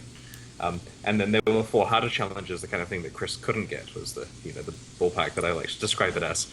And so basically to get 5, you had to do 4 of the straightforward ones, like full clearing all the areas, plus one thing that was actually relatively difficult. It should be pretty obvious from that list which ones the difficult ones were, but an example is, say, the item collection one. So that worked well at encouraging people to get 5 out of 8 and 8 out of 8. There was a whole lot of contention about the t-shirts thing, because we gave t-shirts to the top 50, so people who came 51st and 52nd and 53rd were very upset that they didn't make it in. And there were some people who, due to a bug, it was difficult to, they dropped out of the top 50 and we had to manually put them back and fix it all up, because of the issue where if you get a race reward that's the same as one of the uniques that you've got to collect, and then you lift the race reward, it will count the unique as being uncompleted because it thinks you've taken it away. So that was all fixed up and everyone got their fair prizes, but that kind of thing has made us kind of wary about doing that exact model in the future. So that's why one of the challenges in this new set, which I can reveal, is not to collect unique items, but to identify unique items. Because this means that there's a utility in having the item, but also utility in being the one to identify it. So if you find, let's say Shavs is on the list, I don't know that it is, but if you identify it, then you can trade the item away. Who cares? It doesn't matter. You're never losing that accomplishment of having ID'd it for the challenge. So this is an interesting variation, but it also solves the problem of people's number of challenges going backwards. And that lets us award their rewards for it much sooner. So we're doing this totem pole thing that you put in your hideout. So it's this cool totem pole that's not actually ready yet, but we're working to have it ready as soon as possible, where it grows by 1 piece every time you complete a challenge. So it's this permanent reminder of how far you got. Even getting 1 out of 8 is still cool because you've got this thing that you can show off, and of course the higher you get it, the better. So it's like the granularity of having a 5 out of 8 and an 8 out of 8 prize, but with 8 different pieces. That's really... Yeah, I really like that idea, because now every time I run a map, I'm going to stare at that totem and be like, well, there's always something else I need to do instead of running this map. And I'm not going to feel accomplished until that totem is, sprouted all of it's complete. That's actually really funny. Yeah, I usually don't care about achievements that actually might make me care if it's sitting there in my hideout, teasing me like, you only have 1 achievement, you noob. Something to say about the unids too is that it adds more value to them in the economy. Unid, the 6-link Shavs is already going to go for a lot, but unid Shavs, if that top 50 or whoever wants that to identify that, and that increases the value of that. That's a really good idea for trade as well.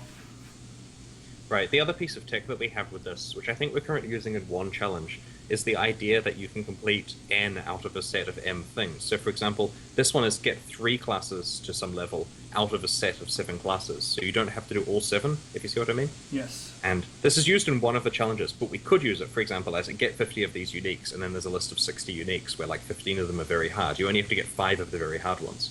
I don't know if it's being used for the uniques challenge, but we can find out. I mean, we're likely to be announcing the challenges this week, and at least one of the challenges uses this new system so that the user doesn't have to get absolutely every single thing on it. They can just pick their own subset of the difficult ones. Pick a poison. I like that. So let's see. Blood magic. I brought it up last time to Carl and Rory. They said it was pretty much in dev. What do they call it? Development hell. Development hell. That's it. Is it still in development hell? I don't like that terminology. They're the experts on that skill, on the passive. I hear it discussed occasionally. I honestly don't think there's necessarily a solution yet, but I can check. What I'll do when I get back to the office is ask them, hey, if there's any updates on Blood Magic, let the community know. It may be. I still see it used in the support gem form for auras, which is pleasing. It's just... I don't think they actually have a solution to the problems that you guys identified. All right. They may do. They may do. It just hasn't been communicated to me if that's the case. Yeah, it's a tough one to tackle. We've talked about it quite a few times now on the podcast, and it's pretty much just like pure life blood magic now. Very, very few builds, and then low life aura bots are pretty much the main use of blood magic now. The tough thing about blood magic is with the more introduction of these heralds, it makes it even harder to want to go it because you're like, well, I might be able to sacrifice an aura if I'm in a party, but now a herald that specifically buffs you, which makes blood magic even more or less desirable. And it's just one of those things where you release a cool new skill, you know, like he was saying, Herald of Stone and Herald of Anarchy, we're all waiting for it, but now blood magic becomes less desirable unless you're low life. So yeah, I mean, hopefully they got some insight for us. It's one of those things the community is always keen on hearing about. All right, so anything regarding Act 4 that you would like to comment on or hype up about? Teasers. I know it's still got its time, it's still in baby stages, but is there anything you just want to be like, boom, here it is? I have one core question, key point. Will we see any snow? This is important for me. I'm going to avoid talking about Act 4. The reason why is because there is the 1.3.0 release literally 2 weeks away, and that's cool, right? Like, we've just put a lot of effort into that. We should talk about that one instead. No, fair enough. Yeah, Zeno, you jerk. Don't overshadow it. The Act 4 stuff is cool and everything, but that's the next year thing. There'll be plenty of time to discuss it. There's lots of neat things there. It's very easy to get excited about it. I'm happy to talk about the stuff in 1.3.0 though, if you have any questions there. Oh, okay. So, are there any spoilers in particular you would like to surprise us all with from 1.3.0 then? Let's reveal some interesting new stuff. Okay, so the PvP master is Leo, as we've discussed, and so let's talk about Leo. Okay, so Leo is a master you can have in your hideout in addition to your other masters, right? So it's basically, at level 8, he'll be another shot at a unique each day and all that kind of stuff, so he's just pure gravy on top. And the reason we did this is because we didn't want players to have to choose whether or not they were choosing PvP or not. It's going to be a matter of everyone can at least be exposed to Leo's PvP-ness. Damn it. That was not a PvP-ness? Okay. Oh my god. Awesome. So good. That's the whole reason you want to talk about Leo, wasn't it? PvP-ness? That was just an awesome mistake that will go down in history. That's one of those sentences where there's only one way to finish it. You know you shouldn't say that, but... Okay. Anyway, so point is, Leo's dailies. Okay, so what Leo does is there's a realm-wide daily related to PvP. And an example is, capture a flag is the kind of example. And that means that on that day, everyone's keen to play capture the flag. And we group the dailies based on... we basically come up with a schedule of these so we can kind of encourage specific forms of PvP. Like, there might be one where your goal is to play in a team arena and be the only person left alive at the point that your team wins. And that's your daily. And on that day, there's a ton of people playing in team arenas. So by having the daily quests be PvP for him, it means that everyone's encouraged to at least do a little bit of PvP, because that gives you access to his endgame, crafting stuff. And he has a lot of cool crafting things. There's a specific meta mod at level 8 for him. There's a whole bunch of PvP-related stuff he can craft onto items. You get a shot at various uniques and so on. So everyone's going to want to level 8 Leo, and the way to do it is to play at least some PvP, which will hopefully, for many players, turn into a lot of PvP. That's a really, really good idea, guys. Does he appear randomly in the world, or does he just straight away appear in your hideout when this patch comes out? He's waiting in town in Act 3. So basically you get to San and he's standing there. He's actually moved down to the bottom of the steps now rather than at the top. So you see him, and as soon as you've got a hideout, you can invite him, and then every day he'll give you some kind of PvP daily, which everyone else has the same daily.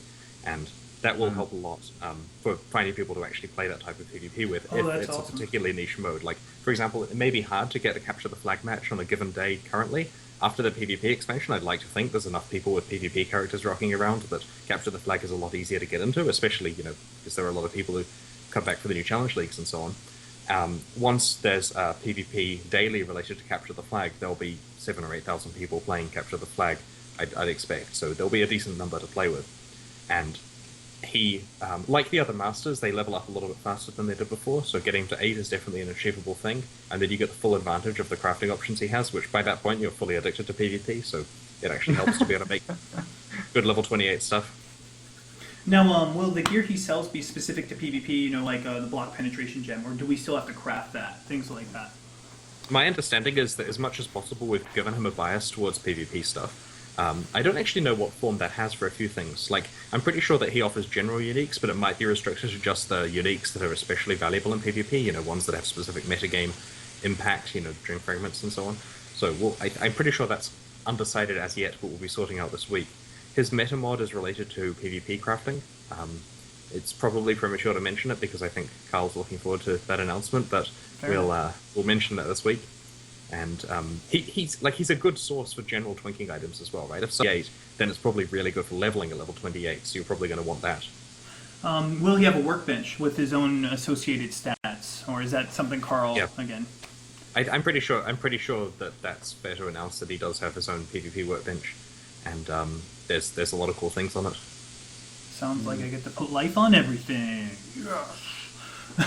Continuing on the topic of 1.3, assuming it hasn't been revealed, or if you're allowed to, what is your favorite upcoming skill gem that hasn't been revealed, if you're allowed to reveal it? So the gem that I enjoy is this new low-level Templar Lightning one. And this is interesting because it kind of completes the set that we have with Infernal Blow and Glacial Hammer, where Templar has a whole bunch of different elemental skills. Now, I haven't examined the skill tree changes for the Templar in great detail myself, but I've been told there's a lot more push towards elemental, like we've been saying with Templars. Like, he's a little bit less of a hybrid physical elemental character and more of a strong elemental fighter. So that's why having another gem in the set of low-level elemental skills for him really helps a lot. And Poor Lightning Strike, it has no friends. Yeah, it's because I it like how travels it's on the not ground, included in man. this. Well, we've got a fire skill and an ice skill. We don't have a lightning skill. Let's Lightning just put one in. Strike. You mean It's good Mjolnir to- Strike? Mjolnir Strike? Unquality? I'm I'm curious pretty how it's sure- different to Lightning Strike. Well, we'll try to take a video for the news this week. I think it also hasn't yet been named. So we, the names are kind of the last thing to go in, and we'll probably get a video for the news. Lightning Strike? Oh wait, no, that's taken. My biggest complaint though with these skills, usually they come out and the skills that can scale really well with like mana leech, such as Reeve, very low mana cost. You need 2% mana leech, you're good to go. But these elemental skills, generally speaking, have a high mana cost, and they usually have a conversion where you actually need even more mana leech on top of that. For the love of God, make it like Mullen Strike, where it's a low mana cost. That's all. That's my only thing I gotta say about it. Yep, makes sense. Yep. There is a thread on Reddit now called Leo's PvP-ness, by the way. Oh. It's PvP-ness with NESS. Oh man. Oh, jeez. Well, I'm not gonna lie. I'm glad you guys made the choice to actually just make it, like you said, gravy on top, because you don't want people to choose one or the other. PvP is something that everybody should get involved in. And I will say, if you're gonna play 1.3 and you're not too keen on PvP, give it a try. It's GGG we're talking here, guys. It's GGG we're talking. So, any other big PvP things you want to announce? So obviously we have low-level dueling, where you get that free level 28 character once you've already achieved it. Yep. And you have high-level dueling. Will there be any kind of like mid-tier dueling at all? So we're definitely keen to examine other tiers in the future, right? Like, I feel there is room for one. The question is what? And the answer may be a little bit surprising, right? Like, I don't know the answer, but I'm just saying, like, so let's say the answer was say 35, right? Now this is just trying to make a point here that it doesn't have to be that far away from 28 to actually feel very different, if you see what I mean. You have a lot more skills available at 35 than you do by 28. Now, of course, I'm sure everyone has a different opinion on this, and there'll be plenty of testing, but it's likely in the future that we'll work out another threshold. But it would be premature to assume that it's going to be between 28 and, say, 80. You know, it's unlikely to be level 60, for example, because there's functionally little build difference between 60 and 80, apart from a bunch of extra passives and, okay, maybe a few more uniques that you can use. Everyone's looking to the right. Sorry. I'm not gonna lie, I was looking at the Reddit thread. Okay. Yes, I'm like, no one's listening to I can't believe you actually commented on it mid-podcast, probably like mid-sentence. Oh, wow. Okay. This is going down in like most epic podcast ever. The fact you said that, Chris, like, you know, you're gonna get back and you're gonna go to the office for your meeting, and they're all gonna be waiting there to just get Moron talker. Yeah. Oh dear. Okay, so in terms of PvP options in 1.3.0, so we've got 3 types of tournaments on the schedule, right? And I know this is stuff that we've mentioned in the announcement, but I figured I'd reiterate it so we can discuss if any of it's confusing, for example. So the key thing to note here is that the weekend tournaments are using Swiss matchmaking. So this means it's a much more serious type of event. This is where you've got fixed round length. So let's say a round is 15 minutes. You work out how many rounds you need, roughly based on log 2 of the number of players. So let's say you have, say, 10,000 players playing. That might result in 10, 11, 12 rounds of play at 15 minutes each. So you're able to say, hey, look, we've got 10,000 people turning up today. We're going to be having a, say, 2 or 3 hour tournament. And then the idea with Swiss matchmaking is people are playing every round. They're not just eliminated. So, for example, if I go lose, lose, win, win, win, win, win, win, win, win, that's a really good result, even though I got 2 losses at the beginning. And it matches you against people with similar records. So if I go lose, lose, I'm now playing a bunch of noobs like me who have lost twice. And that makes it easier to get the win. So the Swiss tournaments are more serious because there's no artificial time constraints like you get in the other ones where we're doing, well, I'll explain them in a sec, where time constraints are important. So the Swiss tournaments crown various winners based basically on the record within it.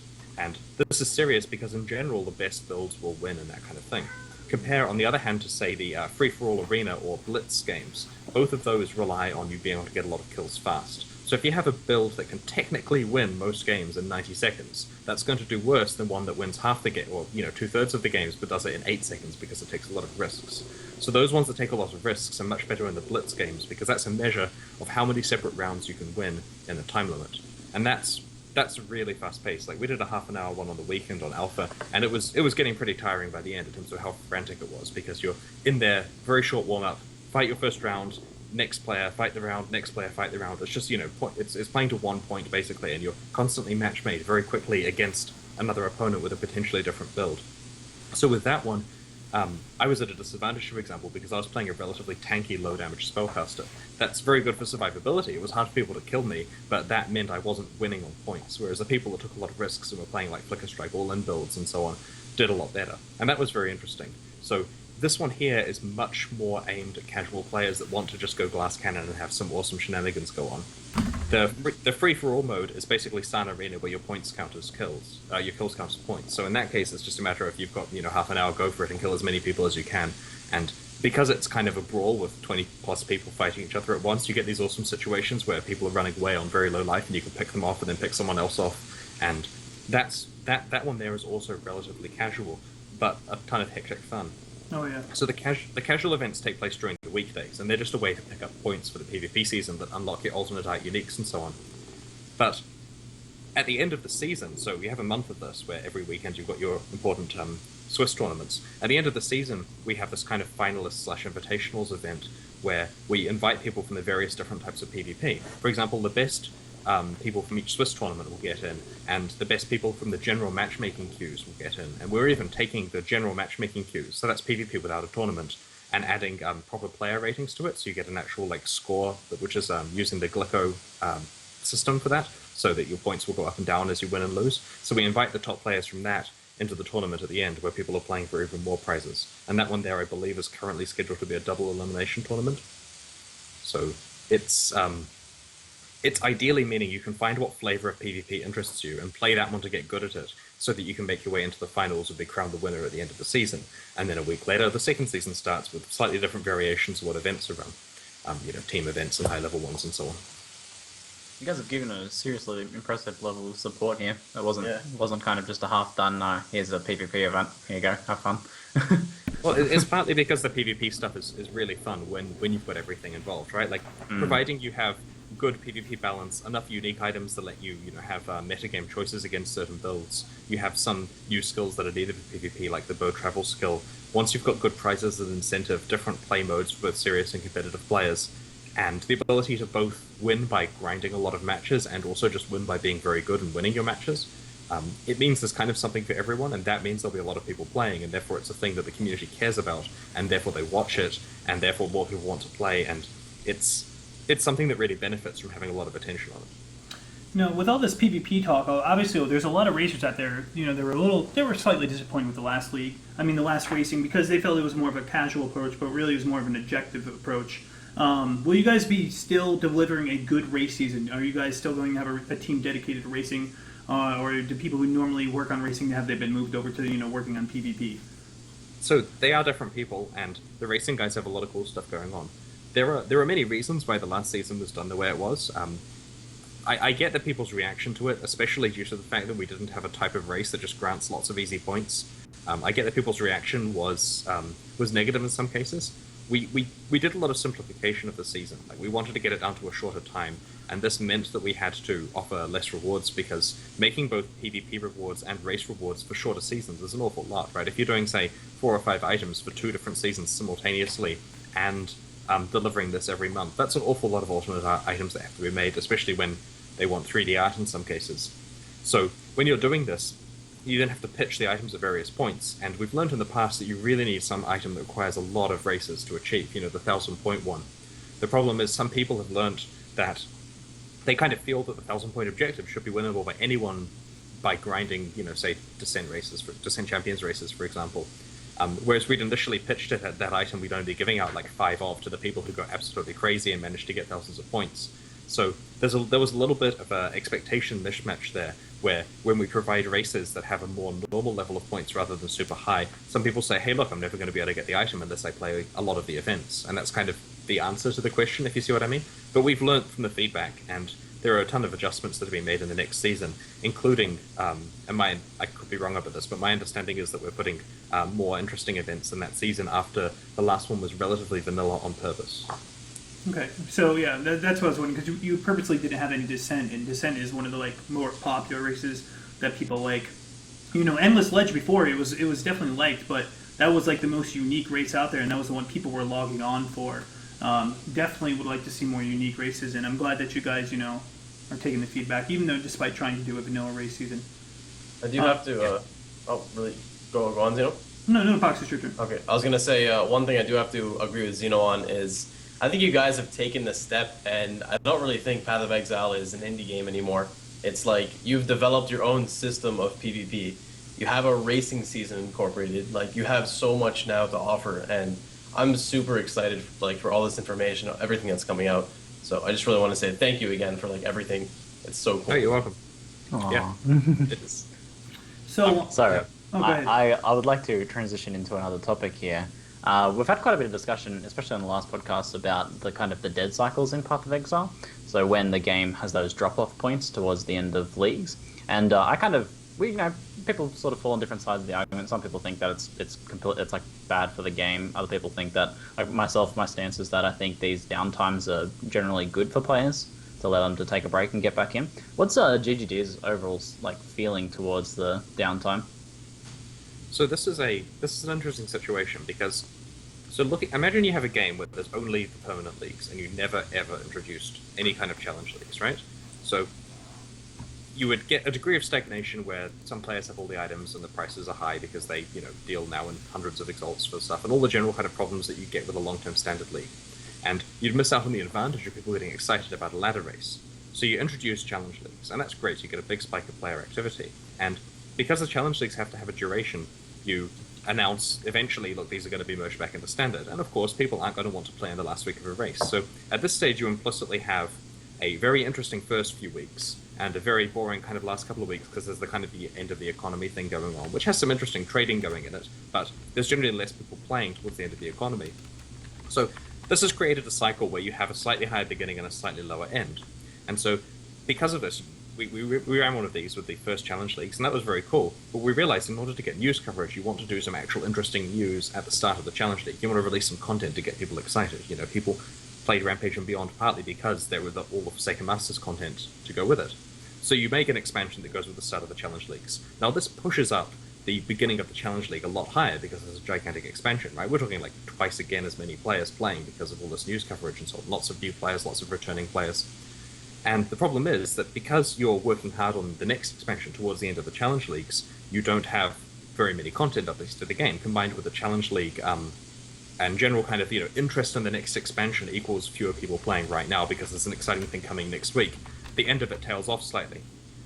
So the next thing comes into it is marketing, right? You have to spend a lot of money to market games, right? We frequently spend hundreds of thousands of dollars advertising around the internet and getting people to, to see the game who haven't seen it before and breaking out into new countries and all that kind of stuff. And a place where you want to spend the marketing money here is at the beginning of the league, because that's when you've got fresh new content, there's a fresh start, and there's no point in spending marketing money towards the end of the league because you're just about to market your new thing. Like right now, if we put up Forsaken Masters banners, it's a waste of time because people have seen them. So you get the idea. Now you've created the initial spike being even higher, and the end of it's even lower because of no marketing. And so this creates a sawtooth cycle where you get a ton of players when you release an expansion in new leagues, and they generally stick around for quite a long time, but more and more gradually take a break until the next leagues. Now the great thing we're seeing is that each spike is larger than the last, right? Forsaken Masters just had more players than Sacrifice of the Fowl, and the Act 4 stuff is going to have a ton of players, right? Like everyone is going to want to see Act 4. The 130 expansion is going to do really well. Obviously, it's much, much smaller than either of the other ones, and the challenge leagues and PvP stuff will help a lot, and I'm not promising it's going to be larger than Forsaken Masters in terms of player numbers, but it's, again, another spike on the graph. So this has created the situation just through a natural evolution where you have really interesting starts of the leagues and relatively quiet ends of the leagues. And so that's just basically the way Path of Exile is because of challenge leagues. Now the solution here is how do we make it so that people want to keep playing at the point that they say, you know what, I've really enjoyed these leagues, but there's 3 weeks till the next one and I'm going to go and take a break and do something else and catch up on other games. How do we make it so they have to play those 3 weeks as well? You must play these 3 weeks. Without resorting without resorting to dumb bribery stuff, right? We don't want to have it so that the correct behavior is to wait till the last 3 weeks and play those. We want to have it so it's fun game mechanics behind that. But that's a big question we're talking about at the moment, because I'm sure that it would be beneficial to have it so that the entire duration of the Challenge League had lots of interesting stuff going on. And there are ways to achieve this, right? There's specific things that unlock at specific times, maybe they're community efforts, there's lots of ideas being discussed. But we want to make sure that it's something that isn't just a silly gimmick. Yeah, we talked about different mechanics like that. There was a few suggestions thrown around where, as the season progresses or as the league progresses, additional things become available. So different additional content unlocks and things like that. So that could be good. I personally think that races and PvP are kind of like the answer to keeping players engaged during the downtime. Yeah. So I'm kind of surprised you guys haven't overlaid these seasons during the gap. Like we're currently kind of in a gap now. We've got this 1 week race, right? But there's the gap a bit either side of that. I'm surprised there's not some other kind of those events laid over the top of there to keep people engaged. Well, we've tried experiments. So what we found in the past is that there's a huge spike of activity at the beginning of the leagues, and there's this point 3.5 to 4 weeks in where you notice a slight loss of players, right? It's just a little bump in the graph each time. And we were thinking, man, this is the point that we start our races normally. When we start races, does it cause players to quit? Are they getting confused by the yellow messages in game? Are they thinking, I don't want to engage in this, I don't understand what's going on, so they stop playing? Or what? Is it that the people who now race full time leave the economy and therefore, and therefore it causes other people to leave because there's, less trade activity? Who knows? So we decided to do an experiment where we vary the start time of races, and that's one reason why race season, among other reasons, why race season 9 was slightly later than normal, is we didn't start it at the point relative to those challenge leagues that we normally would have. And what we found there was the race season doesn't affect it. We still see the same dip 3.5 to 4 weeks in that we normally see, which is probably due to that's the point where a certain demographic of player feels that they've got what they wanted out of that league and they're waiting to the next, or whatever the reason is, which we're still mining the data to try to work out. So we now know that the introduction of a race season is not actually a negative thing with regard to people's enjoyment of the game, and that's a really good thing to challenge because we want to make sure that we're timing things correctly with regard to their releases. We haven't yet tried running a race season over this quiet period that you're mentioning. Typically because we like to start the race seasons relatively early in the new content. Now, having said that, our new race and PvP schedules are really dense. They both they both last for a month, and then there's like a week or so off, and then they trigger again. So it's very likely that there will be race seasons and PvP seasons transcending and going through these expansions just due to the fact that we're going to be running them very, very tightly packed in the future. Now, someone would discuss. Obviously, the last race season was fairly short, and it was fairly hard to get those 1,000 points. Granted, some of the races gave a little bit more. However, the race rewards, getting 100 points for a pie ring just didn't feel really rewarding. Now, obviously, you said you postponed race season 9. With race season 10, do we expect to see more rewards? More of a not so much of a gap with rewards, but maybe, Yeah, the season 10 rewards are better. Now, you've got to be careful here, though, right? Like, we could get a ton of people excited about the season if we said, look, the rewards are going to be, Calms and Shavs at 50 and 100 and stuff like that, right? Obviously, it's super easy to bribe people with items, right? So when I say the race rewards are better, I think that they are better economically than the season 9 ones. But we've tried, of course, to be careful to make sure that we're not just bribing people with Shavs. And I saw the list recently. It was looking very promising. It's a tough line to toe there where you want it to feel like it's a rewarding use of time. You just want to make sure that players aren't, feeling they absolutely must race because otherwise they're at a huge economic disadvantage. Yeah, I can imagine that's pretty difficult to balance actually, because you kind of want it to feel like it's still kind of exclusive, and if you could obtain it so easily out of a race, what's the point of looking for it like in game kind of? So I could definitely see that being a challenge. Reminds me of currency rewards from races in beta. Mm-hmm. Oh, the best way to get currency. The random box of this and that, and 10 chaos every time you race, and it's very cheap. That went away. I noticed that was causing some big economic problems, so I was very. You forgot about that. This the alternate art uniques thing is something that I'm a Magic the Gathering player, and they used to give out alternate art cards as player rewards. And the interesting thing about those is people would initially complain, it's just a lightning bolt. You know what? Like, this is $1 common. Why are you sending me this? I've been playing Magic all year, and you sent me $1. What's the deal? And then, a few years later, that $1 common is now worth hundreds and hundreds of dollars, potentially, because everyone wants lightning bolts, and this one's foily and the big picture and that kind of stuff. And obviously, Magic is an inherently RMT game, so I'm using dollar values there to describe it because people buy cards and that's how it works. But we wanted the same kind of value proposition in Path of Exile, where you're getting unique that doesn't give you a gameplay advantage, really, because it's just a relatively common thing in the economy, but it's worth a lot to collectors who want to show off what that looks like.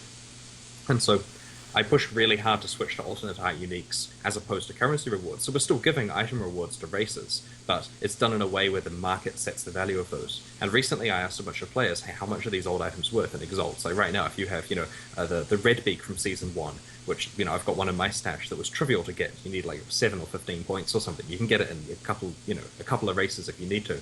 What's this worth? And all the prices people have quoted at me validate the fact that stuff is now really worthwhile. These items are all exalts each, just because of their collectability. And I feel good about that, because if I was told, nah, Chris, the whole lot of worthless, what did you do? Then that would have been a very bad conclusion. But thankfully, there's a kind of this, people can race knowing that the stuff they pick up now, if they just keep it safe, will be worth quite a lot in the future in terms of trade value. Now, in terms of these alternate arts, there's been a lot of talk that maybe, you have your skin transfer. Any way we'd be able to get these alternate arts from maybe Standard League and skin transfer them, save it in our MTX tab, and then apply it to our new challenge leagues. For instance, the Prismatic Eclipse is one of the coolest looking swords. I have one. I would love to see that again in a new league because I don't really play the parent leagues. Right. I'd love to achieve this as well. It's a little difficult technically, otherwise we would have done it so far, but I like the idea. We just don't have a particularly clean way of implementing that right now.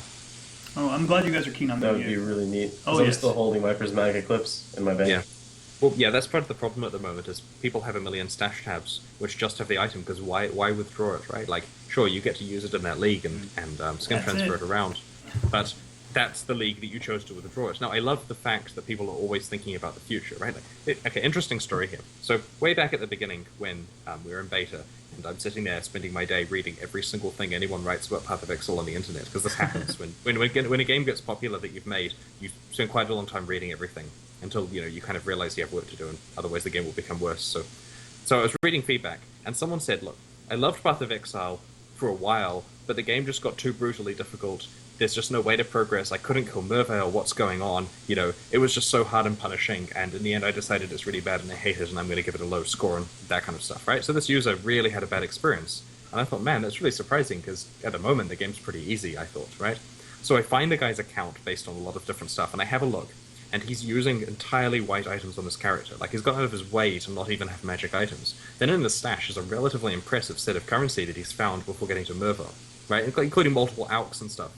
Like, at any point there, he could have alked his weapon and the fight would be, like, 3 times easier, just to have some enhanced damage on it. Or even just having, like, you know, either of the rings have mods on them, that kind of thing. You know, there's a ton of transmutes, right? Like, he made a point talking about how he wanted to collect his... Let's take a phone call. He made a point about wanting to collect currency in order to have good endgame payoff, but wouldn't use it to make the game any easier at the moment. And this is the kind of interesting thing that I see with people collecting race uniques, knowing I will use these in the future, even though it means they're getting no benefit from them at the moment. And that's one reason why I like the idea of letting people use the skins, at least in the time being, even if they don't want to actually have that unique equipped on their character for its stats. Oh yeah, absolutely. There you go, guys. Straight from Chris Wilson. You need magic items at least to kill Mr. Evil. Mr. Evil. Oh man. Top.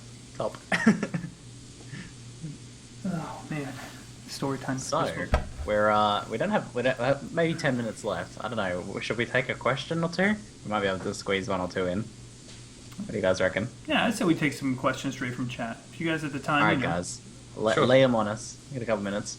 But it's been really interesting getting some insights for you from this podcast, Chris. It's been really awesome. Sorry man. about the long ranty stories. No, it's great. I like it. I feel a bit sorry for your voice though. You should probably go drink some water after this.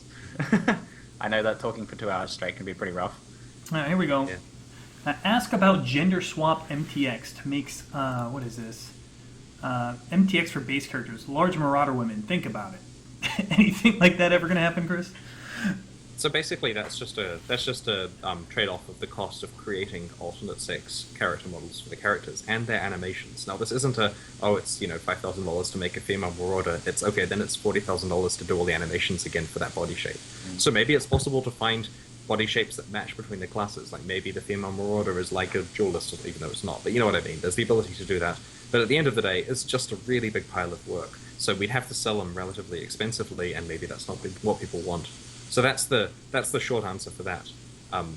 There are other options potentially. Like one thing that is being discussed for the Southeast Asian regions, maybe we'll do as a test, is to allow you to swap the appearance of your character to one of the other classes with no gameplay impact. Like I'm a witch shadow, for example, because I've touched both starting areas, and maybe I wanted to look like a shadow even though I started as a witch. It's a possibility. It's not something we're necessarily going to do in our version of the game, but it is the type of thing that's being discussed on that front. Well, at least there's some headway on it. All right. Chat said it a million times. Krillson. Everyone's asking. Krillson. Yeah, I heard a lot about this on like Reddit and stuff. There was, like, Who is this Photoshop master? screenshots. What does he do? I'm pretty sure there are only the 8 Forsaken Masters. We've introduced Leo. Anyone else would be like an imposter. In all honesty, the day it showed up on the forums and Reddit, what was the reaction when people walked in the office that morning? Everyone's like, they found it finally! They were really confused about this. It's an interesting lesson in probability. Let's just say that. Interesting. Did people in the office even know about Krillson? Were they even surprised as much as we were? Believe it or not, it's very difficult for me to like magic something into the game without their cooperation. Wow. I would imagine. Well Just your played. concentrated scrolling into it. Well played. Is that how fishing rods and albino row of feathers came to be as well? That's the real question. Yeah.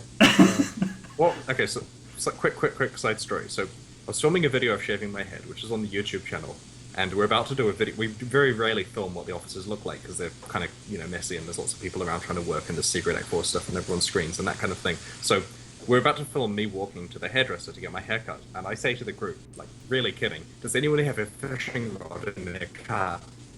And Carl's like, I do. So he went and we put the fishing rod on the desk, which you can see in the video. But like, why does he have a fishing rod in his car? I mean, there's no water anywhere near here. Anyway, so yeah, that's the fishing rod on demand story.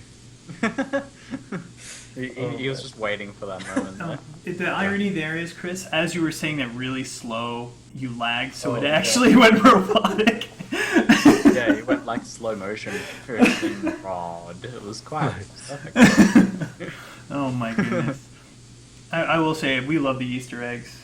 Oh, every time I pick up the Ark Shrine, it says reach out and touch hate.